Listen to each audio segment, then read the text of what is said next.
So we will have a roll call, please. Councilmember Castellano. Councilmember Moulton.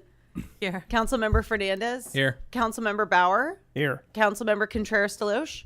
Here. Mayor Burgell. Here. And would all who care to join me in the Pledge of Allegiance? I pledge allegiance to the flag of the United States of America and to the republic for which it stands, one nation, under God, indivisible, with liberty and justice for all. Okay, and is there a report out of closed session? Mayor, no final actions were taken in closed session. Thank you. And just as a point of order, F3 will be removed and heard on July 15th, and that is about the Ops Center. The construction phase 1 GMP for Eureka Operations Complex, that'll be heard on July 15th. All right. And so with that, we will go ahead and start with our council reports. And we will start with, no, Councilmember Castellano?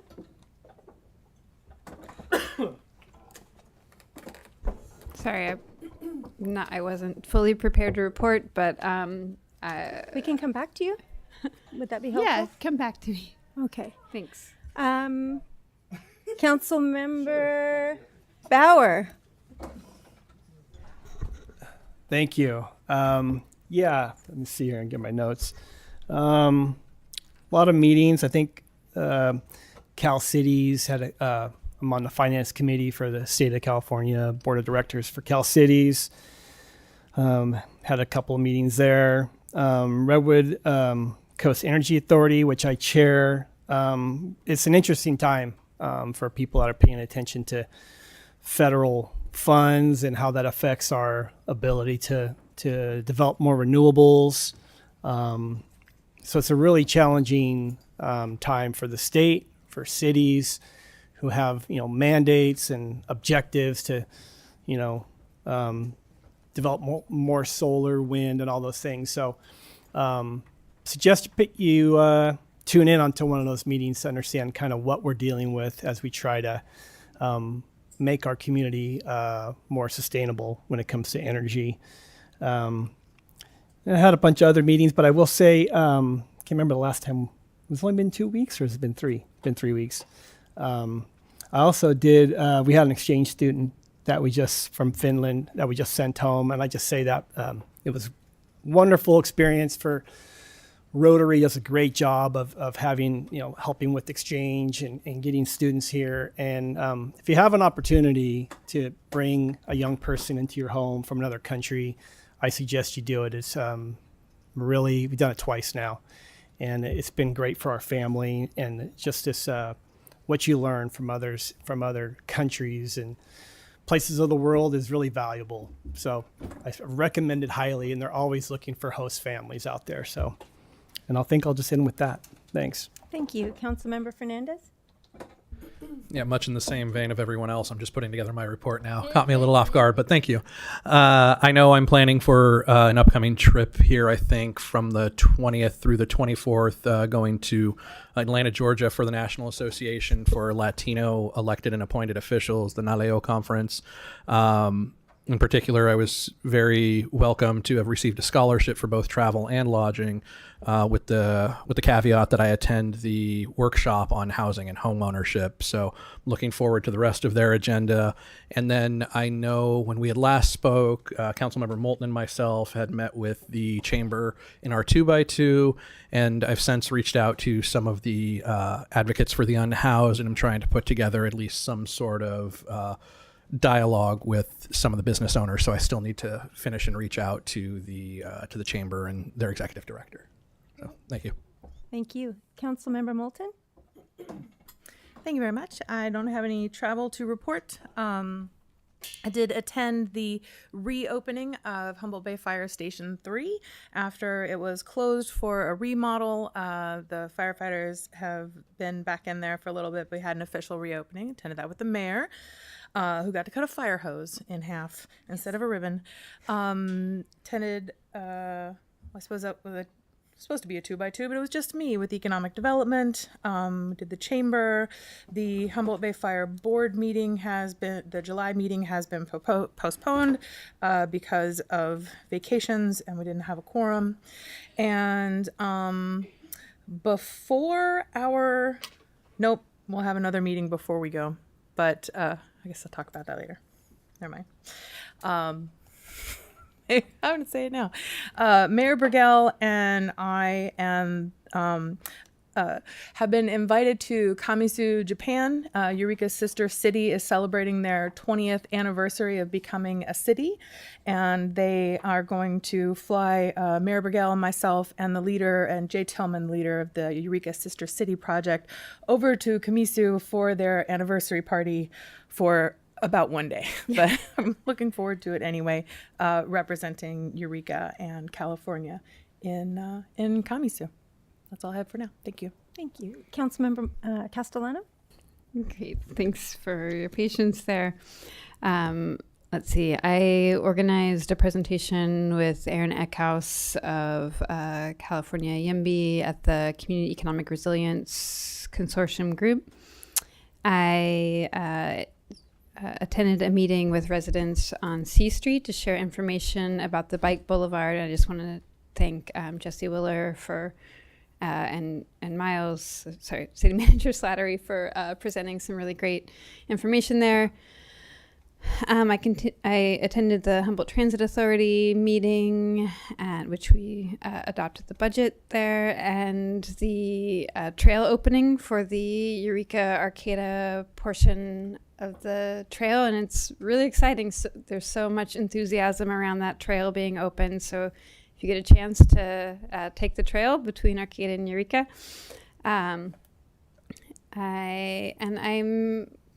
this is adjacent to council, but it does overlap. I attended several meetings related to the Northern California Association of Nonprofits, which is part of a leadership group that supports nonprofits in the community. And coming up this Friday is the Humboldt Transit Authority Strategic Planning Session.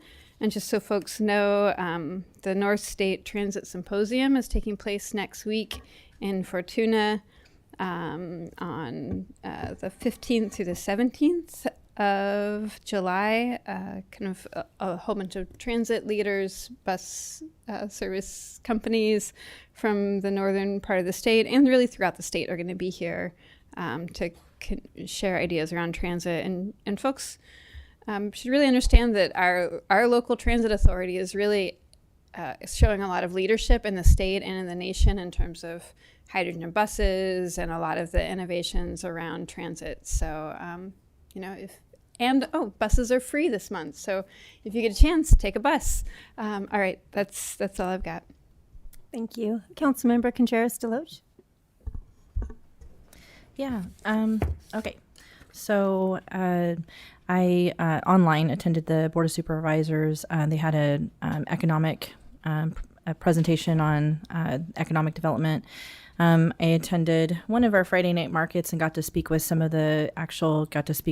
business owners about kind of their feelings about how that's working and some of the adjustments that have been made. And it was nice to hear how favorable they were about the way that the city had worked with them and their different community, different businesses. Everybody kind of has different interests based off of where they're at.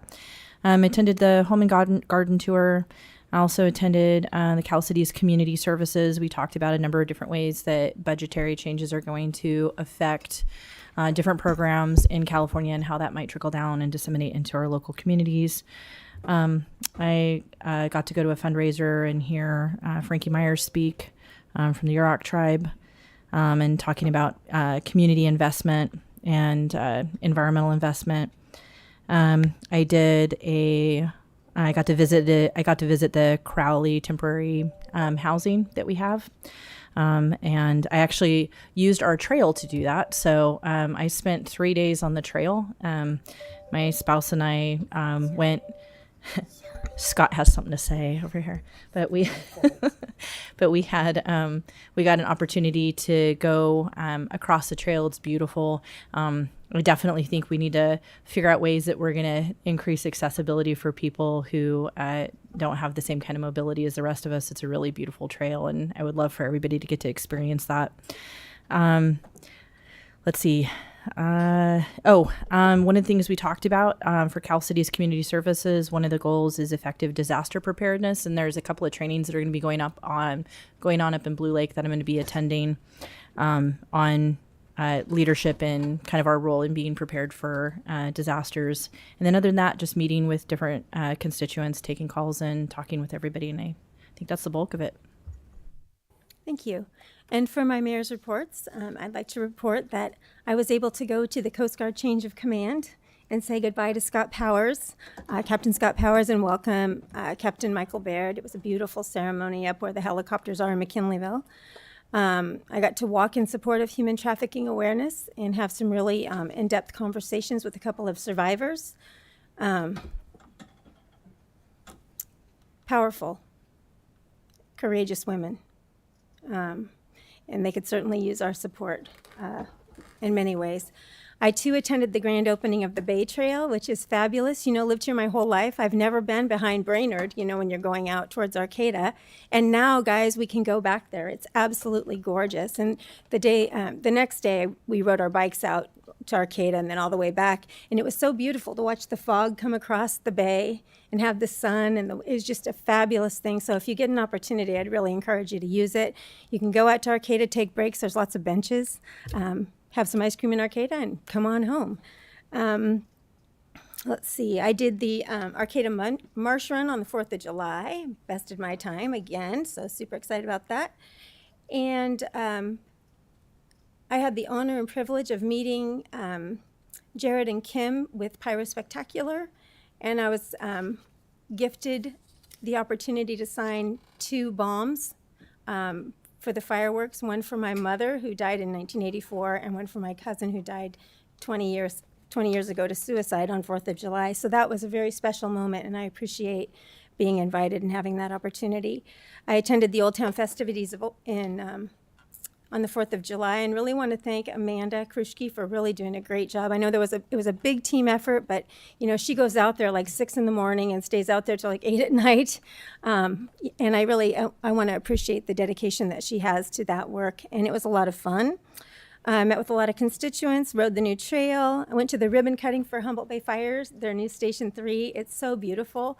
And the interesting thing about their ribbon cuttings is they use the little tiny shears that you use for a first aid kit. So you're trying to cut this little tiny hose with these little tiny shears. It was kind of a interesting thing. And then I was able to go to the grand opening of the Community Learning Center at the Boys and Girls Club. It's so awesome. There's this wonderful, AT&T donated all this equipment, computer equipment to teach our kids AI, all the different things to keep them up with what's going on in the world and in the computer sciences. And it's just such a gift for them to do that. And the kids were in there. Of course, they wanted to play video games first thing, but they'll learn other things as well. And then I wanted to thank Hank Seaman and the whole team that for the last 20 years have been working on the trail. It's been a long haul. And, the tenacity that people put into things really matters. And then 2 other things that came forward as we were hearing reports. One of them is that the fish market is happening on the 12th down at Madaket Plaza. So if you're looking for fresh fish, head on down. And then lastly, Friends of the Dunes, we were talking about mobility. Friends of the Dunes now has a beach wheelchair. So if you have friends and family that haven't been able to go on the beach because they don't have the mobility, there's an opportunity for that now. So you can look them up. So that's kind of what I've been up to. Not too much lately, but some. And we will now move on to the public comment period. This is the time for members of the public who wish to be heard on matters that do not appear on the agenda. City Council policy is to limit each speaker to 3 minutes. Such time allotment or portion thereof shall not be transferred to other speakers. Pursuant to the Brown Act, the City Council may not take action on an item that does not appear on the agenda. The time allotment for public comment on non-agenda items is a maximum of 30 minutes, shall be allotted to receiving public comments at the initial comment period, public comment period. If necessary, an additional period shall be allotted to public comments after city manager reports, but only if the first 30 minutes of public comment period was not sufficient to allow all those who wish to speak to do so. And the public will be allowed to speak concurrently with the calling of an agenda item following the staff presentation of that item. At the time an item is considered, the mayor will ask those attending the meeting in person to line up on both sides of the council chamber or raise their hands. And for remote participants to use 9 on the telephone or raise hand function in Zoom if they wish to address the council. The maximum amount of time for each person to speak and the total amount of time allotted for each item will be determined based on the number of people indicating an interest in speaking and the amount of business to be conducted on the agenda. In certain circumstances, when necessary to ensure a full opportunity for public input, the mayor may adjust the amount of time allowed for public input and/or the time allotted for each speaker. Do we have anyone here that would like to speak on non-agenda items in public comment? Come on up, Joanne. Welcome.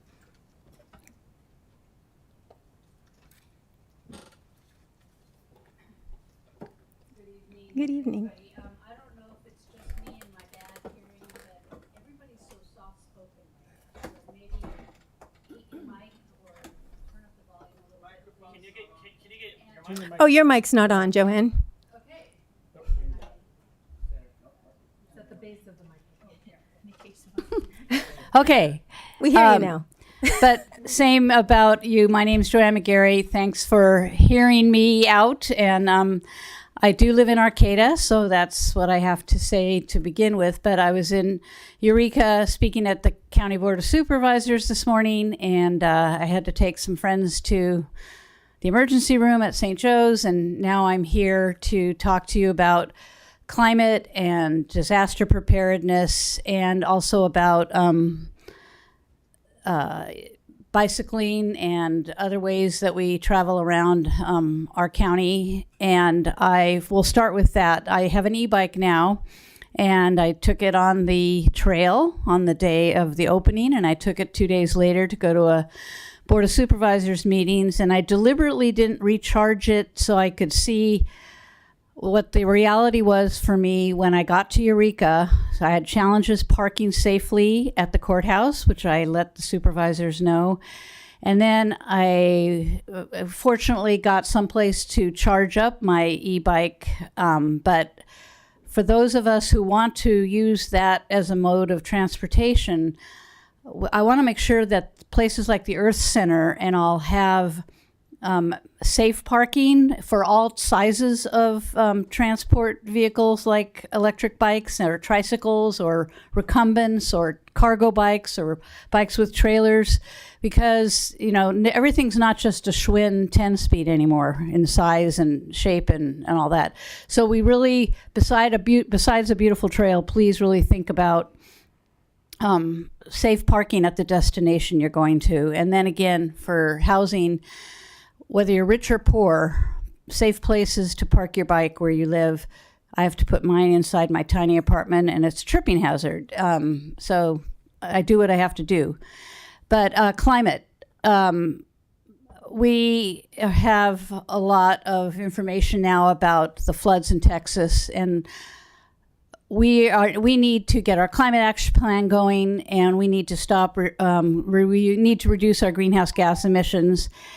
And we really need to practice emergency preparedness. We need to practice it. We have a great time celebrating so much in this county, but we got to stop celebrating so much until we really kind of can show we can do something when times are hard and desperate and disasters hit. We got to show that we can respond and mutually aid each other in community. So let's do something like that, and then we can celebrate. Thank you, Joanne. Come on up. Welcome.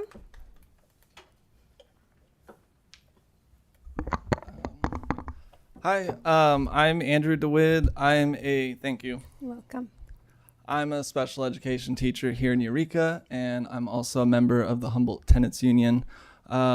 I've come today to first thank Councilmember Castellano for introducing the agenda item last time for in the coming months talking about future tenant projections, and thanks for everyone else for agreeing. And I also agree, that's a good thing to investigate. You guys all seen the housing report for 2025, like 6,000-ish people who are housed are not able to adequately afford it. And that's not counting the unhoused people, 1,600 unhoused people in the county. So basically what I'm asking and proposing is to just be really like as bold as possible when considering this. There's a lot of good examples out there. Richmond, for example, in 2016, declared the housing a public health and safety emergency, which granted the locality an ability to enact a emergency rent freeze, which is temporary, but it's not nothing. Another idea is a rent board, which would, if made up by renters themselves or tenants themselves, is pretty good because it really does bring democracy to an institution that has really no democracy. Every year, my rent raises by more than my income, and I'm a teacher. I feel like I have a really good job, and I should be able to continue affording where I live reliably. So having a rent board would essentially be a body that landlords would appeal to if they were ever would want to raise the rent or evict someone.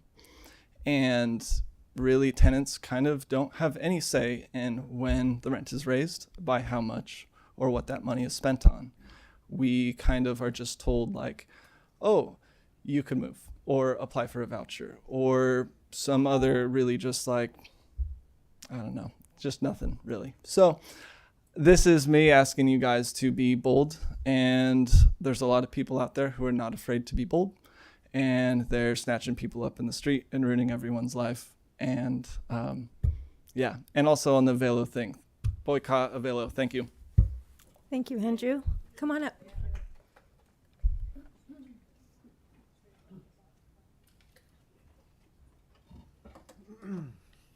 Welcome. Hello. Good evening, council and community members. Thank you for the opportunity to speak tonight. My name is Sergio Barajas, and I'm a field rep with the NorCal Carpenters Union, Local 751, which covers Humboldt County. I'm here to talk about the core values we represent with the Carpenters Union. Our goal is to provide a knowledgeable apprenticeship program, provide extensive health benefits for our workers, encouraging local employment opportunities for our members, and fair wages. Our statewide apprenticeship program is essential in assuring quality of work. It is designed to create a new generation of skilled carpenters who are trained in the latest technologies and strategies. Our apprenticeship does not only train our members, but instills a sense of pride, responsibility, and craftsmanship. By investing in our programs, we ensure our workforce is competitive and able to meet the needs of the industry's ever-evolving demands. Another key point of our values is our commitment to providing healthcare for our workers. Carpentry is physically demanding, so it is essential for our workers to have access to these benefits for them and their families. These benefits not only include immediate medical care, but preventative care and long-term health support. A healthy workforce is a dynamic workforce, and by prioritizing our workers, we ensure that they can contribute tactfully and safely. Another one of our pledges is to hire locals. When we hire locally, we strengthen our community by creating economic growth that is reflected in local business, which will increase the prosperity of our communities. Local workers tend to be more vested in projects that are in their own neighborhood, resulting in higher quality of work and shorter commute hours. Furthermore, local employment reduces the carbon footprint associated with commuting, contributing to our environmental sustainability goals. Prevailing wage isn't just a number. It represents the fair wages that tradesmen and women deserve and work hard for. These wages allow workers to support them and their families, contribute to local economy, and ensure high quality work that impacts infrastructure and safety. In conclusion, our core values include dedication to our apprenticeship training, comprehensive health benefits, our pledge to hire locals, and fair wages. These values are essential in maintaining a skilled and healthy craftsmen and women, creating a ripple effect in our communities and the youth. Thank you for your time. Thank you. So is there anyone else in chambers that would like to speak in items not on the agenda? Seeing no one, we'll go over to Zoom. Ellen?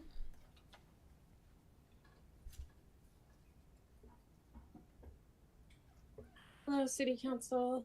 I would like to start thanking Council Members Fernandez and Castellano for sending the letter to CalPERS Board of Directors demanding they divest from companies that are supporting Israel's genocide in Palestine. I also want to thank Katie Moulton for requesting a staff report regarding this issue. We're really looking forward to seeing that. I do want to let you know that the letter has been updated based on the 2023-2024 investment report, which was just released last month. And that is available on our website at divesthumboldt.wordpress.com. And you can also follow us at divesthumboldt on Instagram for updates. Unfortunately, I also need to address something that was said by my council representative at the last meeting. And I promise I have reviewed the decorum rules for public comment and will follow them, so there will be no need to interrupt me. At the last meeting, Councilmember Bauer spoke about the politically motivated attacks on state senators in Minnesota, which resulted in the tragic deaths of 2 people. A moment of silence was had, which was fine, but Scott also used these people's deaths to reprimand us all once again for not speaking nicely enough to him. And Kim agreed with him, of course.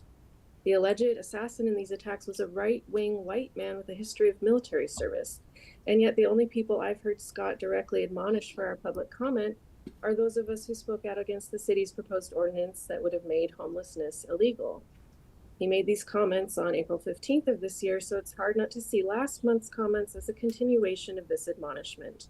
Although I believe those of us he was addressing have nothing whatsoever to do with any assassination activity in another state, let alone in Eureka.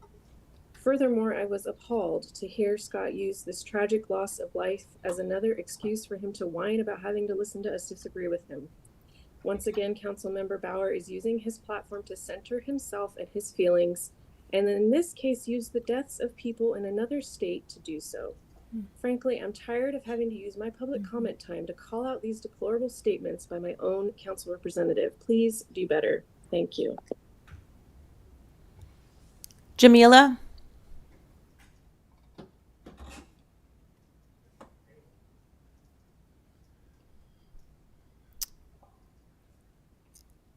Amy? There she is. Yeah, I was not able to be unmuted, so thank you. Hi everyone, my name is Jamila. I am one of your local Palestinians who has family in Gaza being bombed by the Zionist state. So I wanted to just come here and uplift and really emphasize how important it is that you take real steps towards divesting from genocide of Palestine, specifically in this context, uplifting what Ellen just said, that you pursue the CalPERS divestment from companies that are profiting off of the settler Zionist state's assault on Gaza, on my family. And just speaking to just some of the things that we've been talking about so far in this meeting is environmental justice. And so let's talk about what that means when our tax dollars are funding the dropping of US-backed bombs on Gaza, on babies, on children, and the flattening of entire neighborhoods, the poisoning of land, air, and water. This is what we could call ecocide. It's beyond genocide. And CalPERS is specifically invested in weapons manufacturers that are making it happen. So we need to remember that we have this beautiful land and community that we all have access to, which is incredible, and remembering also whose land that we're on, that makes that even possible. Environmental justice means nothing if it doesn't include the people of Palestine, if it doesn't include those living under siege and occupation and apartheid, and definitely uplifting the divestment from Avelo Airlines and recognizing this interconnection of all of these things. If we're supporting ICE deportation flights, So that'll ICE be is another also- agenda item, Jamila, that you're welcome to comment on at that time. Okay, well, just want to uplift that. So yeah, please stop funding genocide. Thank you. Thank you. Amy? Hi. Thank you so much for hearing us tonight. I'm here to echo Andy with the Humboldt Tenants Union in thanking Councilmember Castellano for bringing up the presentation from Arcata about the renter board. Looking forward to seeing that on the agenda, and then also just echoing that sentiment of being bold and thinking of possibilities outside of the constraints that we normally see. A bunch of us spoke at the school board meeting last week against CHP having the former campus. We were a little late, but we learned that school boards in California have the capacity to build housing dedicated to teachers. And it was actually City Manager Slattery who shared that information. And that is brilliant and amazing. And thinking of things like that and those kinds of alternatives that can really support the people in our community that are not only struggling now, but are going to continue to struggle as we face some of these more dire economic times. Also, just want to throw in my support for CalPERS divestment. It's a really easy thing, whether or not our letters have a difference on if they do divest, it would still mean a lot to show your support for that. So thank you so much.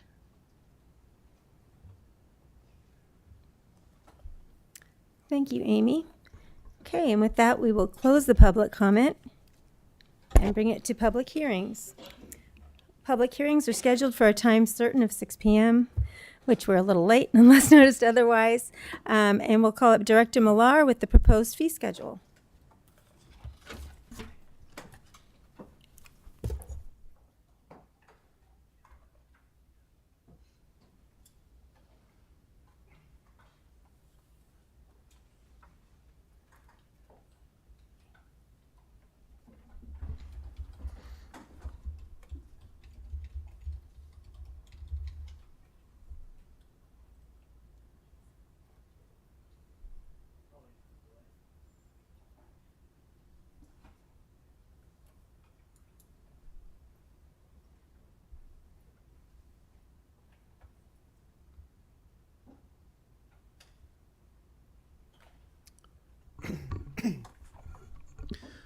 Good evening. Tonight's public hearing is on the fiscal year 25-26 proposed fee schedule. This is going to be a two-part presentation. I'll begin and then pass it off to the city engineer. But typically, the fee schedule is analyzed every year by all the departments.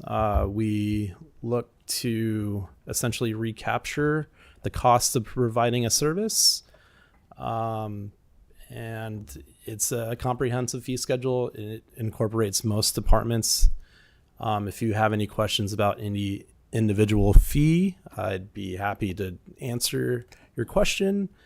But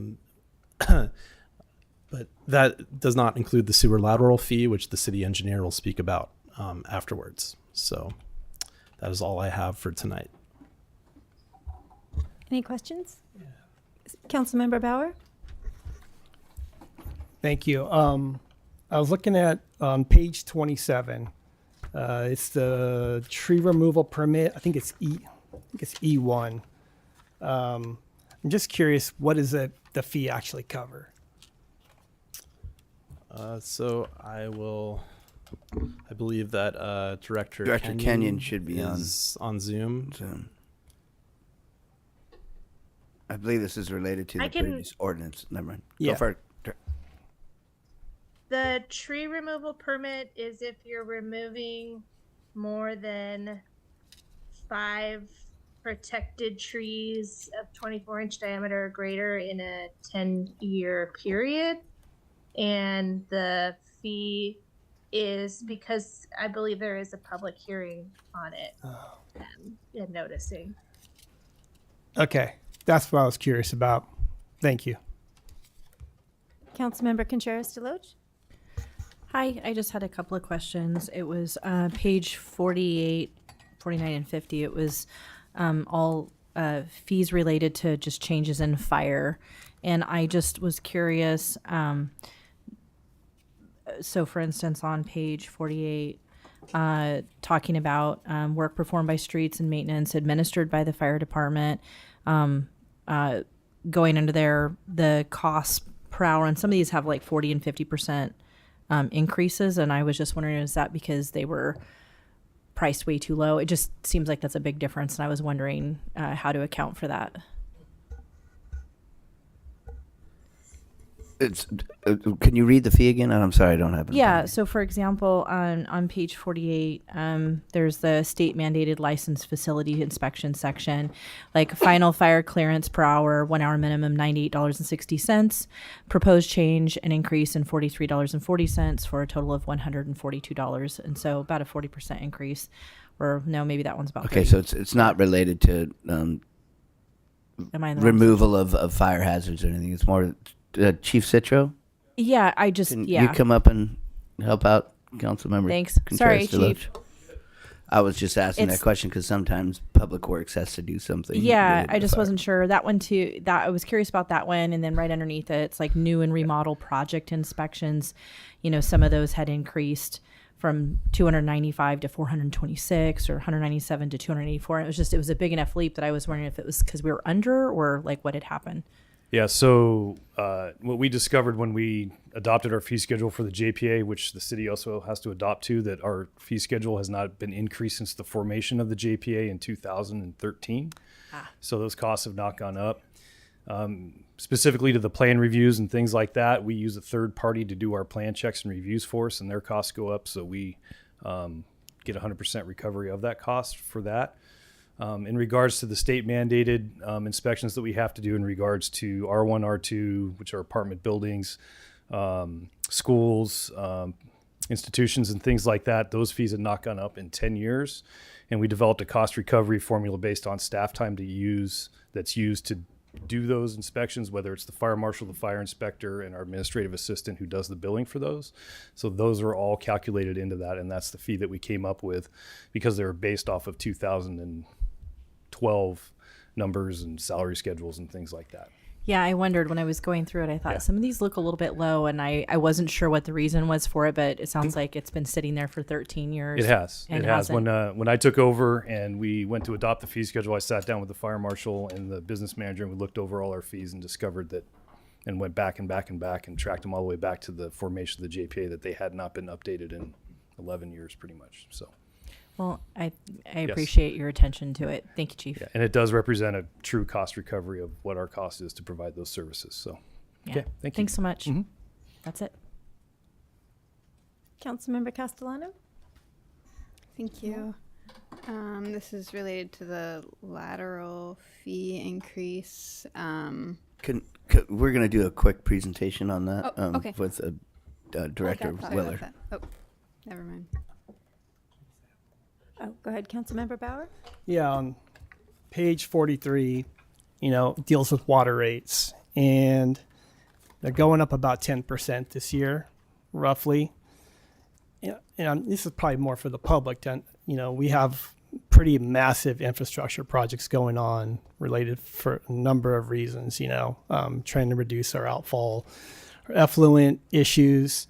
But my question is, when do we expect our rates to kind of level off to something more closer to the CPI or something? Because we've been doing this quite a bit, So I will say this: that the majority of the increases that we've had for our last two rate reviews were based off not doing them leading up to an older infrastructure, rehabbing older infrastructure, those type of things.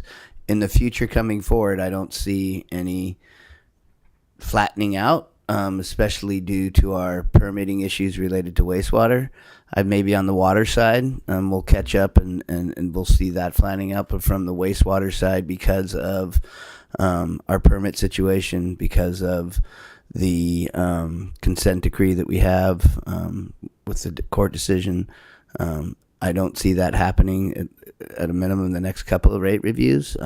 A big factor in that is what we're going to be doing with our outfall. Right now, we're in discussions with the regional board and working on maintaining our bay and estuaries discharge as opposed to an ocean outfall. There could be a significant, very, very significant increase if we're looking at an ocean outfall. And so those are yet to be determined. We have had good conversations with the regional board about our existing bay and estuaries discharge. And so we're hoping we keep along those lines, and that'll help minimize those increases. But on the wastewater side, I definitely don't see it flattening out anytime soon. When was it built? When was our wastewater facility built? 83, I believe. It was in the 80s after the we got money from the feds in order to build it, but it was in the 80s. All right. Well, I just want the public to understand. I mean, you know, it's one of those issues that's kind of beyond our control, but something that we need to really work hard to figure out how to keep our costs down. And we need a lot of legislative help with this. We've talked about this with council. We've talked about the state revolving fund that is you're eligible for it if you serve less than 25,000 people. We serve 45,000 people with the city of Eureka as well as the HCSD users of that. If that number is changed, we have access to a lot of other funding. And then when we look at sea level rise and we look at wastewater plants that are in areas that are vulnerable, I think there needs to be a lot of push from the legislature to look at funding for relocation of distribution system and collection systems and treatment plants and those type of things, because the costs are going to be so prohibitive to have those be put on the back of ratepayers, because it's going to be a significant amount of money for, you know, potential relocation of those facilities. And even armoring those facilities will be expensive too, even if you don't relocate them. Thank you. Anything further?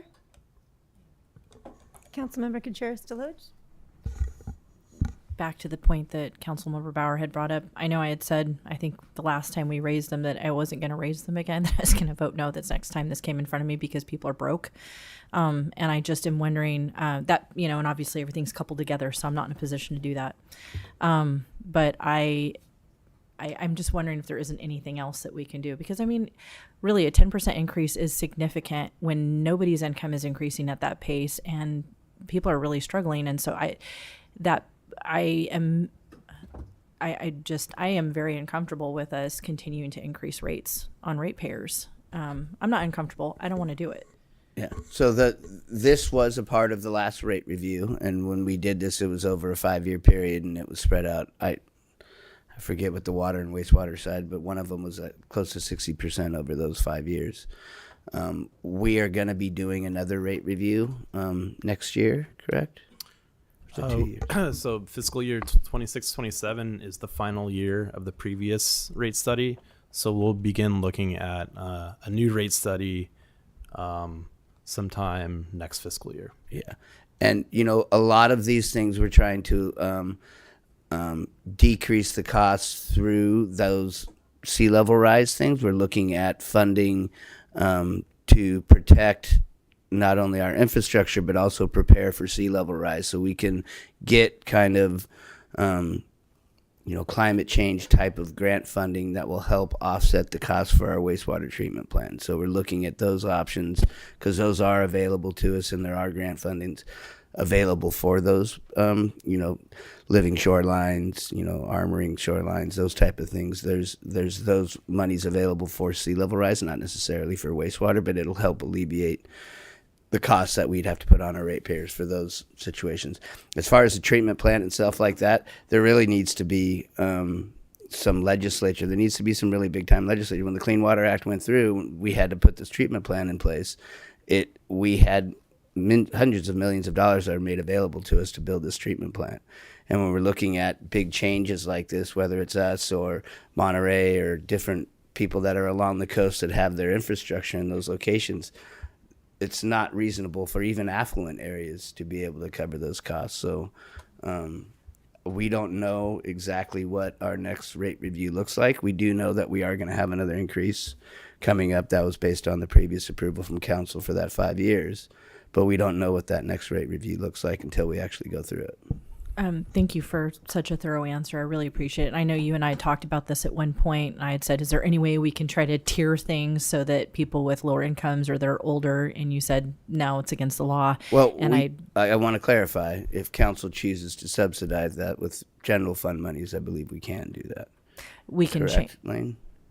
Can we? Yeah.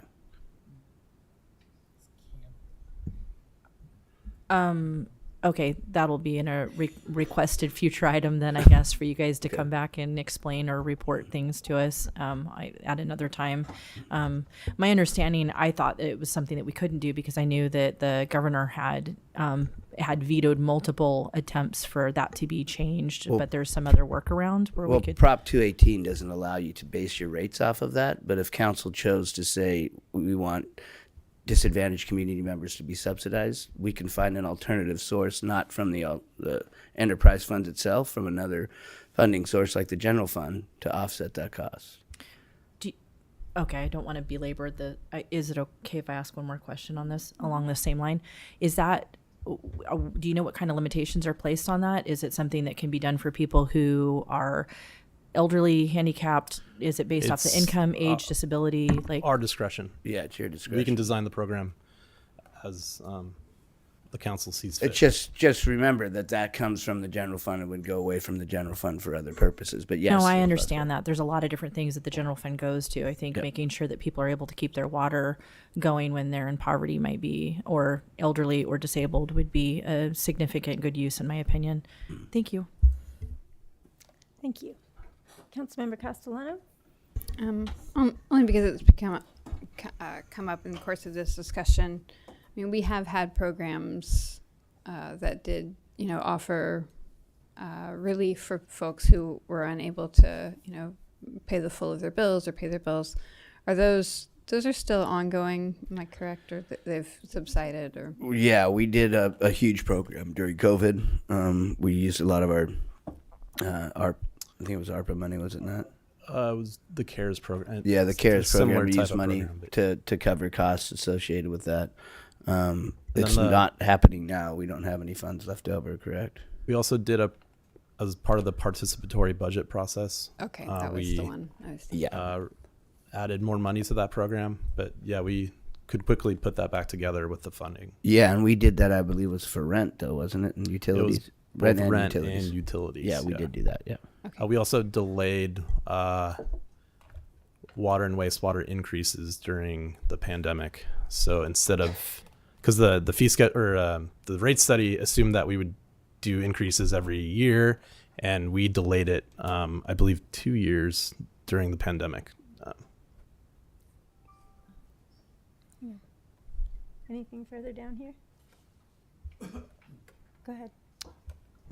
Follow-up question about the delay during the pandemic. That was pre-me. Was that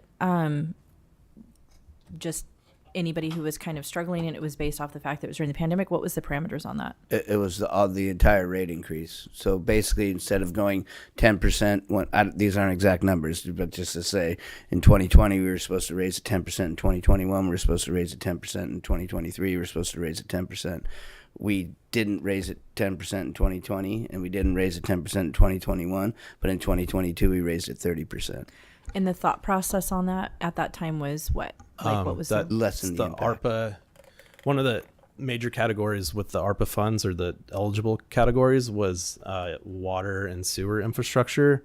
So we took some of the monies received through ARPA to pay for capital projects, and that allowed us to keep the rates flat for a temporary period of time.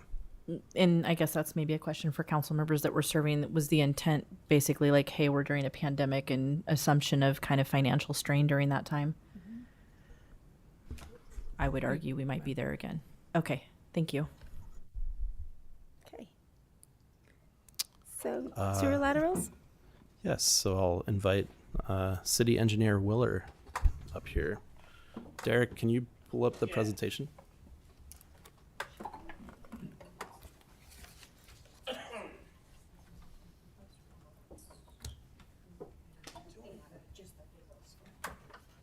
All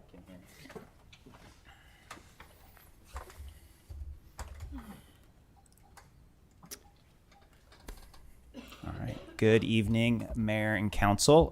Tonight I will take off where Finance Director Millar left off and talk a little bit about our sewer lateral fees that are represented in the updated fee schedule here.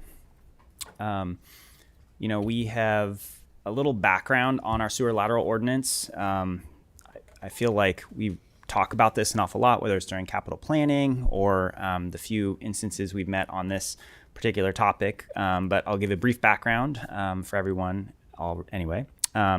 So sewer lateral ordinance for the city of Eureka kind of stem from starting with changes at the federal level to the Clean Water Act, where regulations changed and outlawed blending. And that blending is the process of taking your during wet weather events at the wastewater treatment plant, where we get large peaks in our flows to the treatment plant. There's a lot of inflow and infiltration that gets in the collection system. That comes down to the treatment plant and results in large flows there. Historically, the way our plant and the majority of plants that were permitted during this era in the 80s, they were allowed to blend their effluent, meaning they would take their primary effluent and they would and the treated effluent they had, and they would blend it together. They would disinfect it and discharge it, and that was an okay thing to do. And it didn't result in limit violations as far as effluent limits and testing through those times. So it wasn't a water quality issue, so to speak. But times have changed, and at the federal level, that required blending to be outlawed. That in turn had the Regional Water Quality Control Board react to that and make changes to discharge permits in the state of California, including the Elk River Estuary or Elk River Wastewater Treatment Plant. What we do know about I&I and those changes, I should say, to the permit really required us to eliminate bypassing of wet weather flows, meaning we need to treat all the flows that come through the treatment plant. So one way you get at that, outside of making changes to the treatment plant, is to make changes in the collection system. Limit water from getting into the collection system, and that can come from a number of ways. That can come from repairing mains, repairing laterals, trying to find sources of inflow into the system where there's plumbed storm drains that may be connected into the system, which are those are very rare, actually. We don't see a lot of those. So that causes I&I. It causes that to have that condition where we would have large flows at the treatment plant, needing to treat a lot more water. So you're sending 5 to 6 more times water than you typically would down through the treatment plant, sometimes 7. And our treatment infrastructure was never designed to do that when it was installed during the 80s. So limiting it in the collection system and making changes at the treatment plant is a way that you can kind of get at it from both directions. You can kind of limit the amount coming down the pipe to the treatment plant, and then you can also make changes at the treatment plant to treat a larger volume of water for secondary treatment. Laterals fall in the category, and they're a very actually high contributor to the I&I picture. Mains contribute, laterals contribute. Laterals tend to pass through yards rather than being in the paved roadway, and in yards you have trees, you have other things that can get into where roots can intrude into the lateral, where you have a lot of joints. In our case, we have a lot of clay, vitrified clay pipe around the city, so that causes there to be damage to the pipe, allows more groundwater or rainwater to get into the system and go down the pipe. A little background on specific to the ordinance. It was adopted in 2020 with that kind of background in mind of trying to limit I&I into the collection system, knowing that we had these regulatory issues that we're dealing with at the treatment plant. In 2023, we added a point of sale trigger to the sewer lateral portion of the municipal code, the sewer lateral ordinance. That was a requirement of our settlement with Ecological Rights Foundation. They stood hard and fast on that as something that had to be as part of that settlement agreement. And so that was included in 2023. Also during that time, we added in a fee in lieu option to pay for lower lateral replacement via a city project. So that's kind of where we're at today, talking about a fee in lieu. We have this fee where the city puts out a project. That project installs laterals. We give folks an opportunity to basically pay into that project at a discounted rate, about a 20% discount to what the actual bid cost was for the project, in order to have an easy way to have it taken care of. More or less, you pay a fee and it's taken care of for you, and it's a reduced fee option. This doesn't. This also leaves the option if folks want to have a private contractor install an upper and that's for the lower, I should say. But it also provides an opportunity for the lower to be done by a private contractor if the homeowner chooses. And 2024, there was an exception revision to the exception section that was relatively minor, but that did occur. Here are the current triggers. So as we just talked about, there is a point of sale, but there's also a long list of other triggers as far as building permit valuations, adding ADUs, increases in fixture units, changes to flow or strength. If there's like a change of use of the property, that could trigger. If there's a subdivision, if you're subdividing a parcel into multiple parcels, that would trigger. If there was a city main replacement, that's a trigger for lateral for the program. And then broken lines. If you have a break in your system a number of times, then that's going to trigger you to get it inspected and determine if you need to have it replaced. So now to the fee section. First, a brief recap of where we've been. So in February the 18th, during our mid-year fee schedule for 2024-25, there was a report by the finance director, and there was a fee for a deep lateral was added to the fee schedule. The outcome of that was that meeting got continued until the next meeting. So March 4th, 2025, again, a report was given on including background on the sewer lateral fee in lieu. Council moved forward with the mid-year fees, but they did not move forward with the deep sewer lateral fee. At that time, council encouraged staff to review the fee and work with interest groups, including the realtors group, before coming back and presenting again, which we're moving towards right now. So since that time, the city staff have met with, as requested by the realtors group, we met with local contractors who do this type of work. So we met with a number of contractors and kind of talked with them about, hey, what are options that we could look at to keep the costs down as far as sewer lateral installations go? Because everybody's interested. We're definitely interested in keeping costs as low as possible for these. So what can we do to work with to bring costs down? And the contractors had a few suggestions, the main one of which was to eliminate the Y connection to the main. So Y connection to main, that's where the lateral connects to the main itself. Our previous detail had a section of the main that would be replaced in order to have that connection go in and be fully plastic onto the main. So we made a determination that would be one way that we could bring down costs. That would mean that would have to be done if the city were to go in and do a main project. They would have to replace that section of main during that project. So it kind of shifts. That work still has to be done at some point. It just shifts it from being a part of the private sewer lateral to being part of the public main. So we made that modification, and we included that modification in our 2025 annual sewer lateral project bid. That bid was opened here in the last couple months. Since that time, we met with the realtor groups a few times, twice with the lateral subcommittee, and listened to concerns, answered questions, and discussed options for the fee. With our 2025 project, we calculated a new fee in lieu based on 3 years. The 3 years, we've only had 3 years where we've actually put out an annual lateral project. So over those 3 years, we averaged what our bid item costs for lateral installations were, and then we averaged the cost over a 3-year period. So a number of averages there. So we wanted to arrive at one fee versus having multiple fees for deep and shallow, requiring a lot of extra, try to keep it as simple as possible and fair as possible. a fee for a non-standard installation was discussed during that time, clarifying, that the city engineer would estimate the cost of installation, and that would be the cost for the fee in lieu for non-standard installation. So that's what you see in the fee schedule now, is that that non-standard being clarified in there, and basically that estimate that we put together in the city engineer's office becomes like, that's what we're going to move the project ahead with, and move that forward, and whatever that ends up costing in the end, that'll be something that's bared on the city's project moving forward.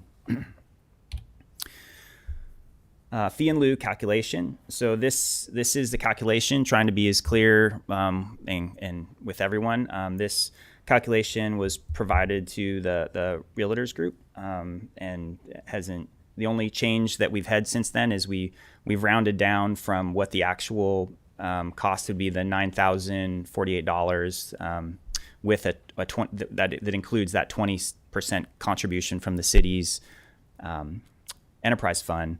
We rounded that down to 9,000 for a clean number that's easy for people to deal with. So that's a 20. So basically, we're including a more of an enterprise contribution to the fee there.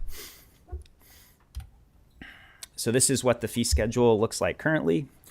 I'll start at the top with the red. There's a section here with the 4,000. It says installation of new sewer laterals. So that is a holdover fee that was in the fee schedule prior to there ever being a fee in lieu or sewer lateral ordinance.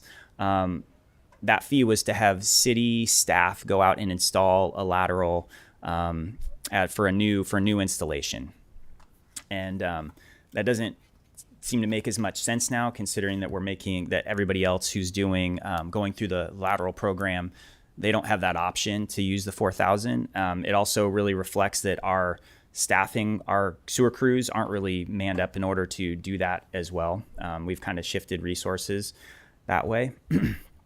So we've gotten rid of so that's out of there. The standard shallow installation has been removed. The other inspection cost there is out as well. So now we're down to basically two fees. There's a standard installation at $9,000, as we've talked about the calculation previously, and then there's also a non-standard installation, which we talked about. Basically, where we do a design, we estimate the cost of a non-standard installation that may not be out in front of the house. It may go down the alley. It may take a turn down the street, where very few instances have that, but those instances, they need to be designed, and they're not a standard, a project couldn't bear the sort of cost for a non-standard situation like that. So that's what the cost schedule looks like for those. I would say we will continue to pursue funding, as we talked about previously, from the state level, and any opportunity we can to bring in funding to try to help alleviate the burden on some of these costs for the sewer system, whether it's a collection system, whether it's a treatment plant. We are always looking for opportunities. It just seems like there's probably a lot of cities across the state of California in their similar situation that we are, struggling with ongoing maintenance, changing stricter regulations. So it's definitely not something the city of Eureka is alone in having to manage. And thank you, and we'll field questions. Any questions? Councilmember Castellano? Sure. Thank you, Director Willer. Really just a couple of questions. The first is, you show that chart of the 3 years of costs, 23, 24, and 25. And I noticed in 24, it looked like the lowest cost for whatever the easiest kind of sewer lateral replacement was $3,000, and in 25 it was $10,000. What's the difference in the cost there? I know we were using a outside contractor, I believe, for that. So yeah, that's excuse me. That's more of a low bidder chose to put their bid schedule together. If you were to compare the bids for 2024, that was kind of an anomaly, so to speak. Like, they had lower bids for the shallow laterals versus their deep laterals, whereas most of the other bidders were almost at least twice as much as that for the shallow installation. And then we saw, this last year's bid, everything kind of leveled out to a certain degree, I guess. So I'm not sure why that contractor chose to do a different approach in bidding that item, but it wasn't anything that we changed as far as the plans, the specifications, the details, or anything along those lines. And so do you think, that part of the difference is between 24 and 25 is that the folks realized that they couldn't actually do the laterals for that cost, or I don't know the answer. Yeah, I mean, the year before the costs were higher, then it went down, then it went back up, at least for those bid items for that particular contractor. The other contractors, it was pretty consistent. Even, okay. Yeah. And you'll even see it on whether it's a sewer project or, a facilities project or whatever it may be. Some contractors will put costs in certain places and reduce it in others. Why they do that, we can't really choose it. And then at the same time, you may have a contractor that's just more hungry than another contractor. A contractor could be busy and, okay, I'm going to get this if it's worth the money, so my price is going to be a little bit higher type of thing. So we can't really control how they bid. For sure, thank you. And then, and I appreciate the listing of the triggers. One of the things we've talked about in the past are opportunities in terms of, if a road is being repaved, right? Though that wouldn't necessarily trigger that someone would have to replace their lateral, then it would be one of the easiest opportunities to replace a lateral because the road's already torn up, and so it might save cost in that sense. Is there still the opportunity for someone to voluntarily decide to replace the lateral then, and how would that happen, and would the fees would that sort of in some ways fall into a non-standard installation that would then be the fees would be set by the city engineer, or how would that work? I think that if you're talking about if we were doing a street project, a street maintenance project, and somebody wanted to get in while the road was torn up, exactly, or before it was repaved and didn't want to come in after, because we do have a moratorium on cutting up the roads after we freshly pave them, because we want to really discourage damaging our new pavements out there. So that certainly would always encourage people to plan ahead. I don't think it would necessarily change the price, the fee schedule, so to speak. But I'm not.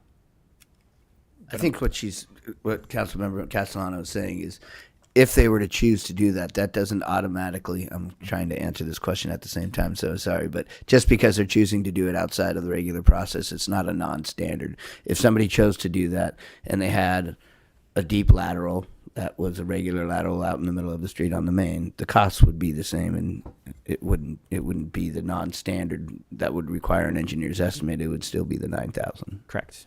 Yeah.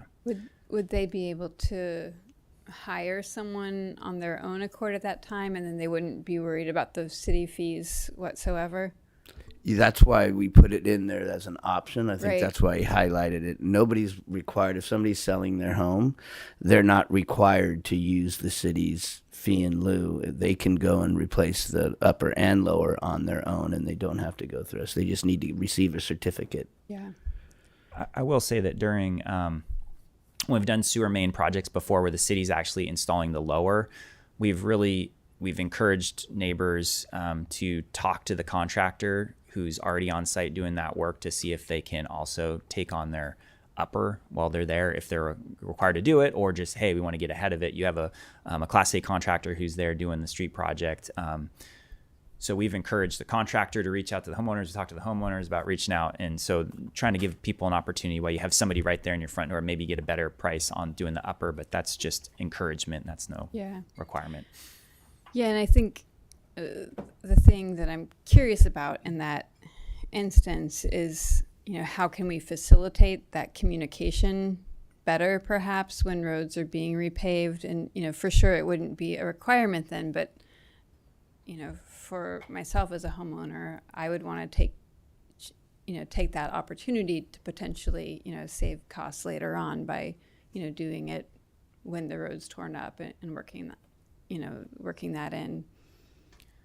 Yeah, and we are, I guess one answer to that question, or maybe one resource, we have, every year we try to project out what our next 5 years of streets are going to be, and they kind of, they do change through time as priorities change and things come up. But, having that list of kind of streets that are coming in the future, maybe we can pull it out of the CIP and make it more accessible on the sewer lateral page of like future streets to be paved if somebody wants to be proactive and try to get out of heading, knowing that a project's coming along in the next 5 years. Okay. Councilmember Fernandez?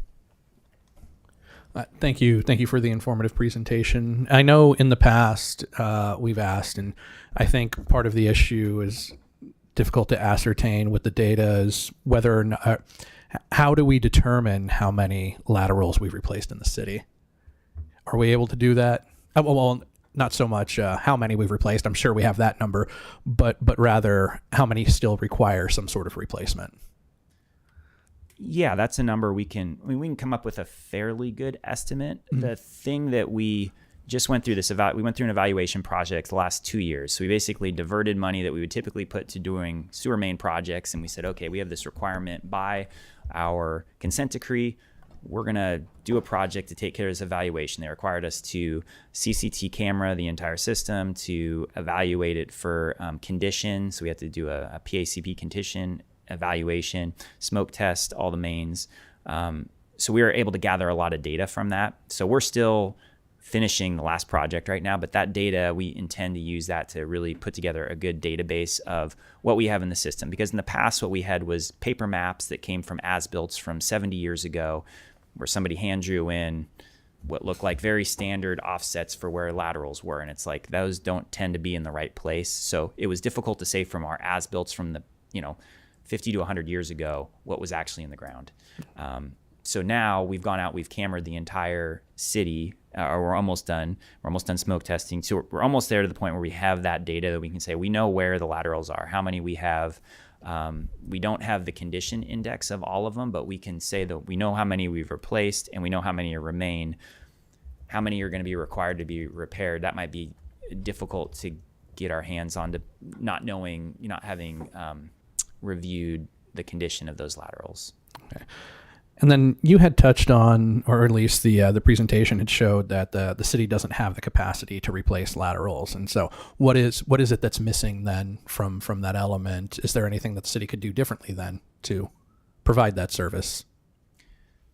Yeah, so it would take I think a large increase in your maintenance forces in order to be able to go out there and do that. I could speculate as to, would we have to double or, really increase on the sewer side the number of people that we would need out there for the city, double, triple. That also would come along with equipment needs, VACCONs. Vacuum trucks are very expensive. All the equipment that goes into that, it would kind of change the operation, the way that our sewer maintenance group works significantly. Because again, I don't know how long your tenure has been with the city, and I know our city manager has only been the city manager since after this ordinance was passed. But we were able to do this at one point prior to 2019, correct? Prior to 2019, we did replacements for new. That's what the new lateral was like. If you had a new lateral that you wanted, there was a fee that you could do to have a new lateral installed.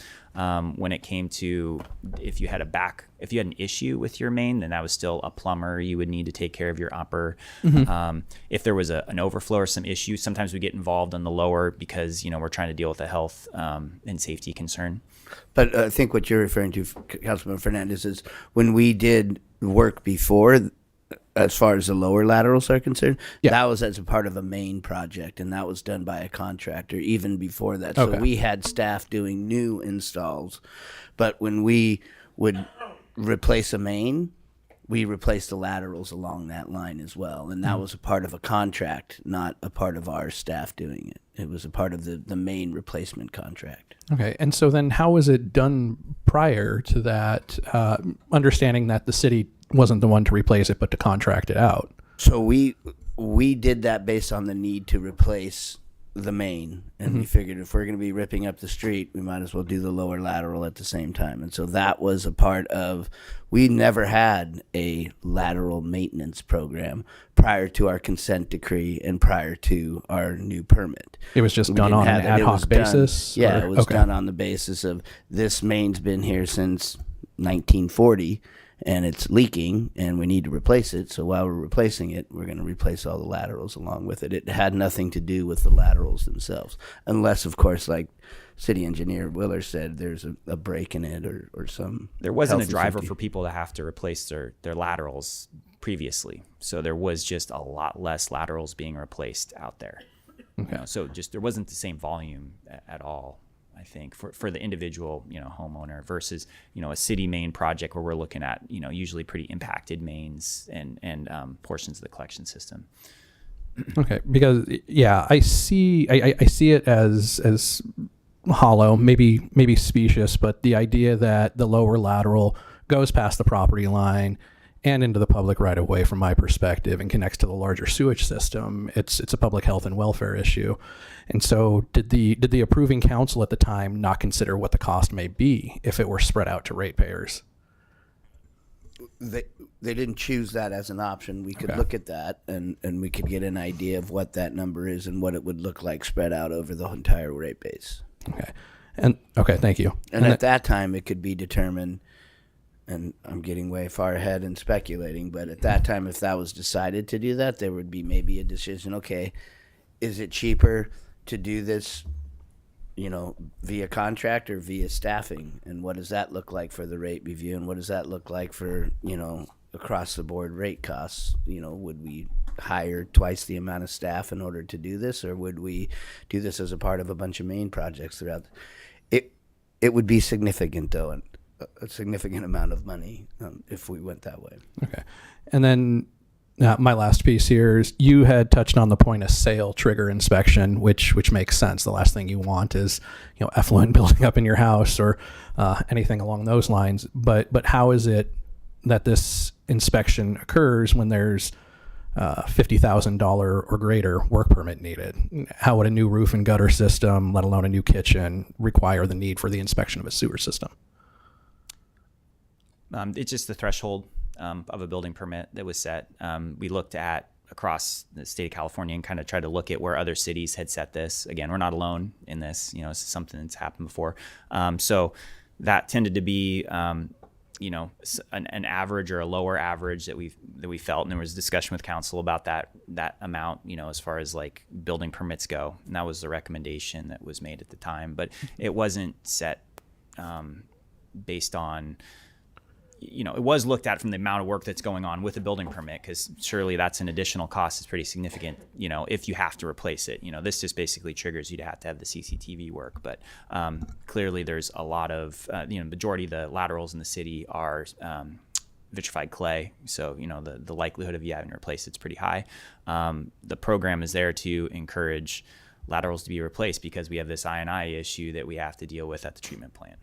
And I believe, and correct me if I'm wrong, Director Willer, but public improvements in the right-of-way are that same 50,000, right? So sometimes you'll have a property that's making improvements to their house, and let's say there's not a sidewalk in front of their house. If that reaches that threshold, which I believe is 50,000, we can require them to put in sidewalks in front of their house as well. Yeah. Improvements to accessibility, whether it's, typically it's accessibility improvements, fixing driveways or curb returns or broken sidewalk, that sort of thing. Okay. So that 50,000, and this obviously goes on to a tangent, but that 50,000 threshold then also applies to, I think you said, other accessibility work. Or it could. Okay. Thank you. Thank you. Anything from this end? Councilmember Contreras-Deloge? Yeah, I had a question. I wanted clarification on something you mentioned earlier about a moratorium on cutting up roads after paving them, and I was wondering if you guys could explain to me what that means. Sure. So we have a pavement. What's it called? It's a street moratorium. Basically, we have it's codified that they're for 5 years.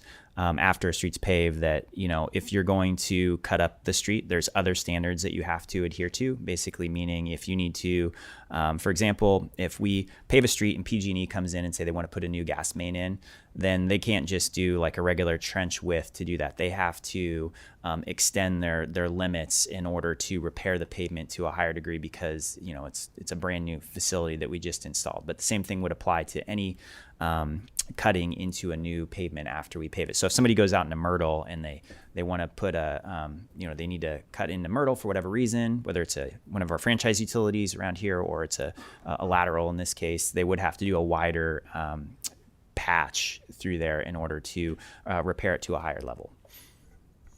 So in the cases of an individual owner that needs to repair a sewer lateral, would that cost fall to them to do that paving?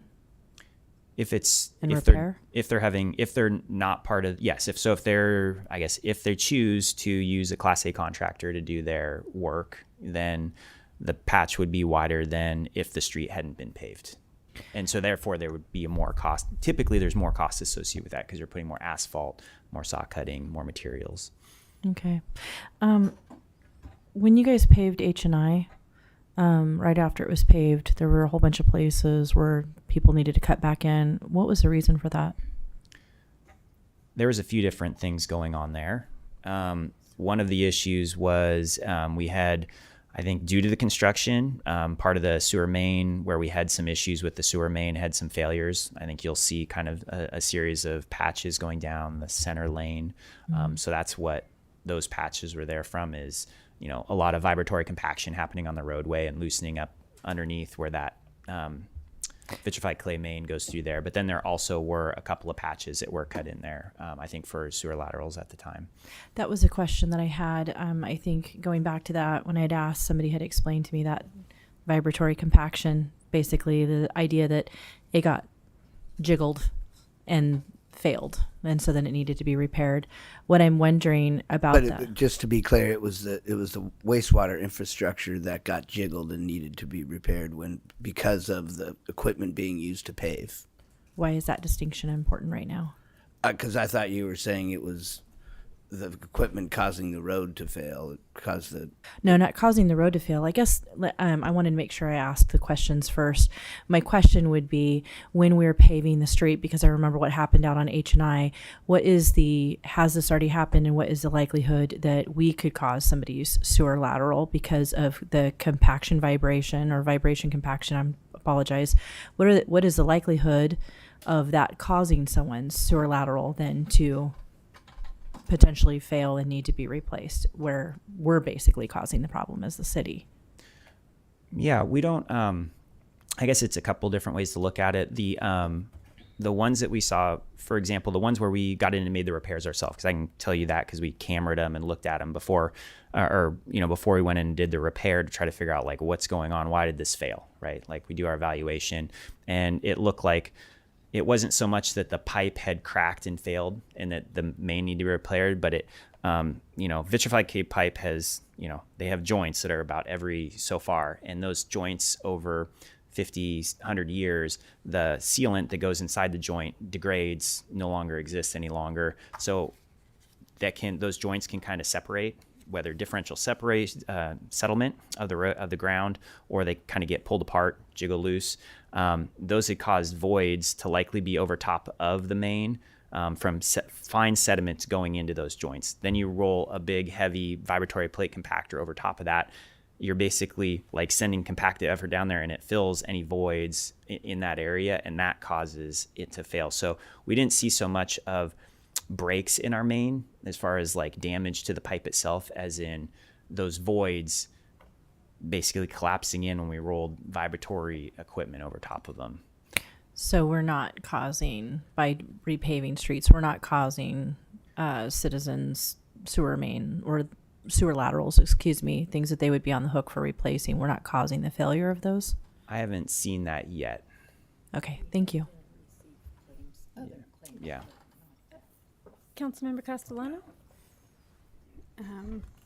Just two follow-up questions.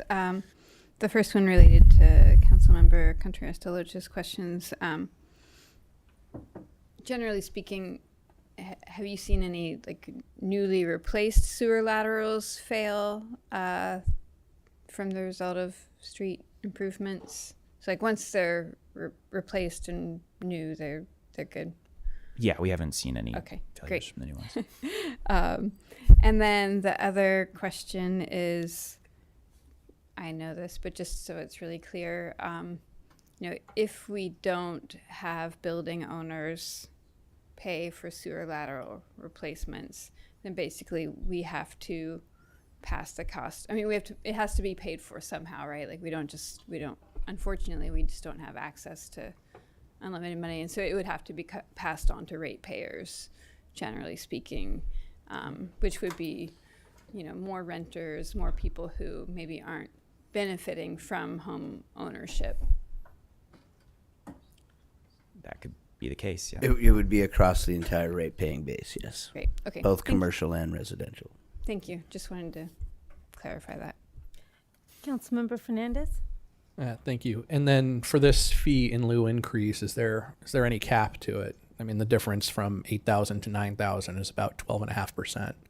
So is there any cap to that percentage increase? It'll continue to be based off the previous 3 years of averages. Now, I mean, a lot of things can change as we talk to the realtors about this. There are technologies that are out there that aren't necessarily up here that could significantly reduce these costs. And if there was I don't know if my mic just went out, but if there was a contractor that got into that, that could totally change this. But we would still average. So let's say next year we came in and this trenchless technology came in and they came in and it ended up being $4,000, per lateral. We'd still average the previous 2 years, plus that 4,000. So yes, technology can change. Materials costs can change. A lot of things could change to make that difference. Thank you. Thank you. Anything further? Okay, we will open this public hearing for public comment. Is there anyone from the public that'd like come and comment on that item? Come on up. I don't know the protocol. Oh, welcome. Hi. I do have a few questions. I didn't see the report. Thank you. Really well. So is there a possibility of getting a copy of that report, or is it online?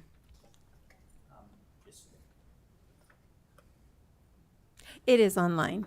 Oh, okay. All right. I'm sorry. My name's Karen Gladding. Thank you for listening to me.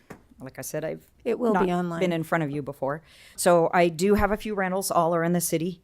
I recently sold one March, and that's when I learned about the sewer upper and lower laterals. The inspection fee, review fee with the city was cool. That was like $200. My sticker shock came when I discovered that I need to replace both of them, and they were $4,000 each. So the fee in lieu, I think, was just for the lower lateral, and that was the 4. The contractor I went with gave me a discount because he did both, so that was good. My question, is when the city goes into an area and does repairs to either the main, or if they're having to do sewer laterals, are they charging each homeowner, property owner, the fee, or is the fee basically just on the person who's selling the property? Am I paying a higher fee because not everybody gets charged? So we don't answer questions during public comment, but you could certainly email I'm sorry. them. Okay, or that would be perhaps another you can question. ask them now. Yeah. Okay, so I guess that's it then, because the other ones are about the main. I guess that's it. Okay, I'd just like to see the report, and I do have questions. I guess I'll get with the city on that. Sorry about that, guys. No, you're fine. Thank you. Thank you.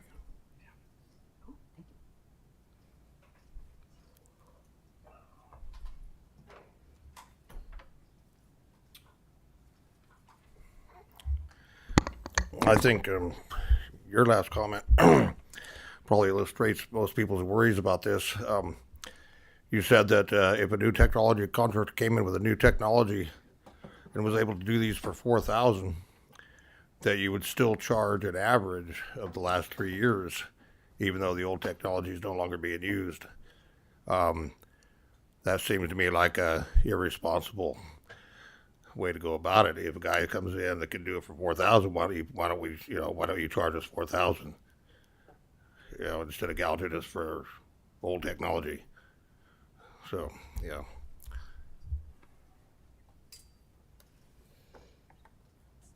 Okay. Is there anyone else in chambers who cares to comment on this item? You can also line up on the side of the room if there are more people that are interested in commenting. Hello, I'm Susie Smith, and I am on the board of directors with the Humboldt Association of Realtors. And I am reading into the record a letter that we sent to you all on June 3rd. And this is the Humboldt Association of Realtors is advocating that you as a council adopt the following fees for lower lateral rehab replacement to the point out of triggering event for a minimum of the next 5 years. So we ask that the private sewer lateral rehab replacement fee in lieu be $4,000 for a standard shallow installation. For a standard deep installation, we would like it to be $8,000. And the non-standard installation fee in lieu cap at $8,000, regardless of what the actual cost is. There are several reasons why we advocate for these special capped charges for the citizens of Eureka.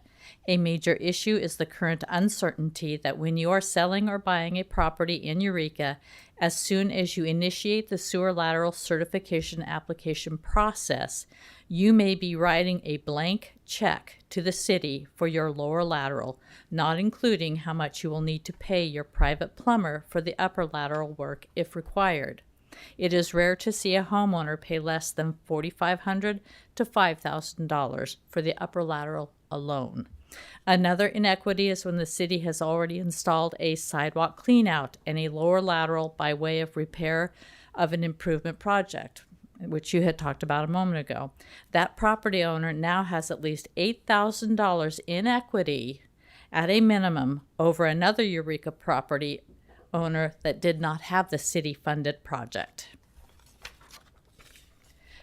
We also advocate that if the city of Eureka had a crew on staff to replace lower laterals, contractors would not have to be hired.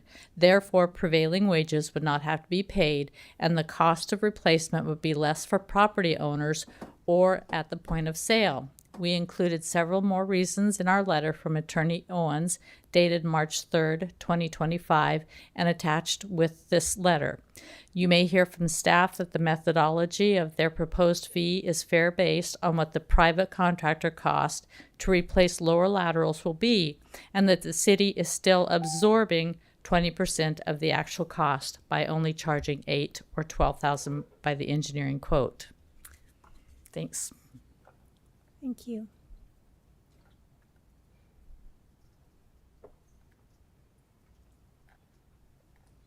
Hello. Hello, my name is Victoria Copeland. I'm a resident and a business owner in Eureka. I just, I'm a task force member. I really do thank Miles and Jesse for meeting with us. And it's just been rough going. I mean, we want one thing and they're advocating for another, and we're understanding that there needs to be a point of sale of inspection from the wording of the consent decree, but there doesn't have to be a lower lateral paid for by the property owner. I mean, I can understand an inspection of the line. I still don't understand why a perfectly good asbestos pipe fails. I don't understand why, a PVC pipe that might have just a little bit of a belly will fail. There's a lot of things that when we're actually, boots on the ground trying to get this done in a 45-day period, there's a lot of just still some pretty ridiculous stuff that happens. But you guys do have the power to say, you know what, let's make the in lieu fee $4,000 and we'll come up with the rest. I mean, we clearly see when the city has something that they want to pay for, you find the money to do it. There's several things later on the agenda that prove that in the millions of dollars. So, again, you guys have the ability to set the fee in a reasonable, equitable way for property owners. Again, just us seeing all the fees that are going up. There's so many building permit fees going up, and even just by a little, but all of those little fees impact the cost of housing. They really do. And, this issue of the sewer infrastructure in the city of Eureka is nothing new. Ryan Burns wrote a great article in the North Coast Journal on December 31st of 2009. There was a lot of funny money going back and forth between the rehabilitation arm of the city versus other pots of money. It's just been really interesting. And like right now, from what I can tell, there's about $3.5 million sitting there that's been collected so far. But again, enterprise funds, it doesn't have to just be the 20% contribution from the city. It could be 50-50 for the lower lateral, and that would still comply with the consent decree. And then I know you guys had also asked you wanted to hear from people, from residents. So we put a little packet together. There's actually 4 letters from residents in these packets. There's like 6 of them there. But, again, there's more than one way to reach a common goal, and maybe 80-20 isn't equitable, maybe something more like 50-50 is. And also, just with the contractors who are bidding, we'll have a contractor who could probably do the lower lateral for $3,500, but he says, well, I'm going to charge you $8 because otherwise you're just going to have to pay $8 to the city. So would you rather pay me or would you rather pay the city? So we got issues.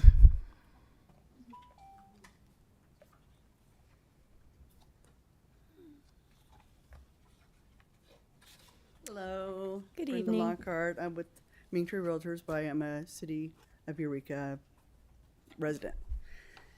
And I just wanted a couple points. I do think that the city should employ their own crew.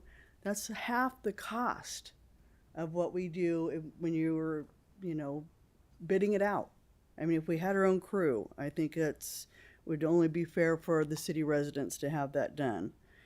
And then on the renters paying for the city sewer, most of the renters are paying the rent. They're not paying for water and sewer. They're paying for the rent. I mean, and the landlord pays for the water and sewer.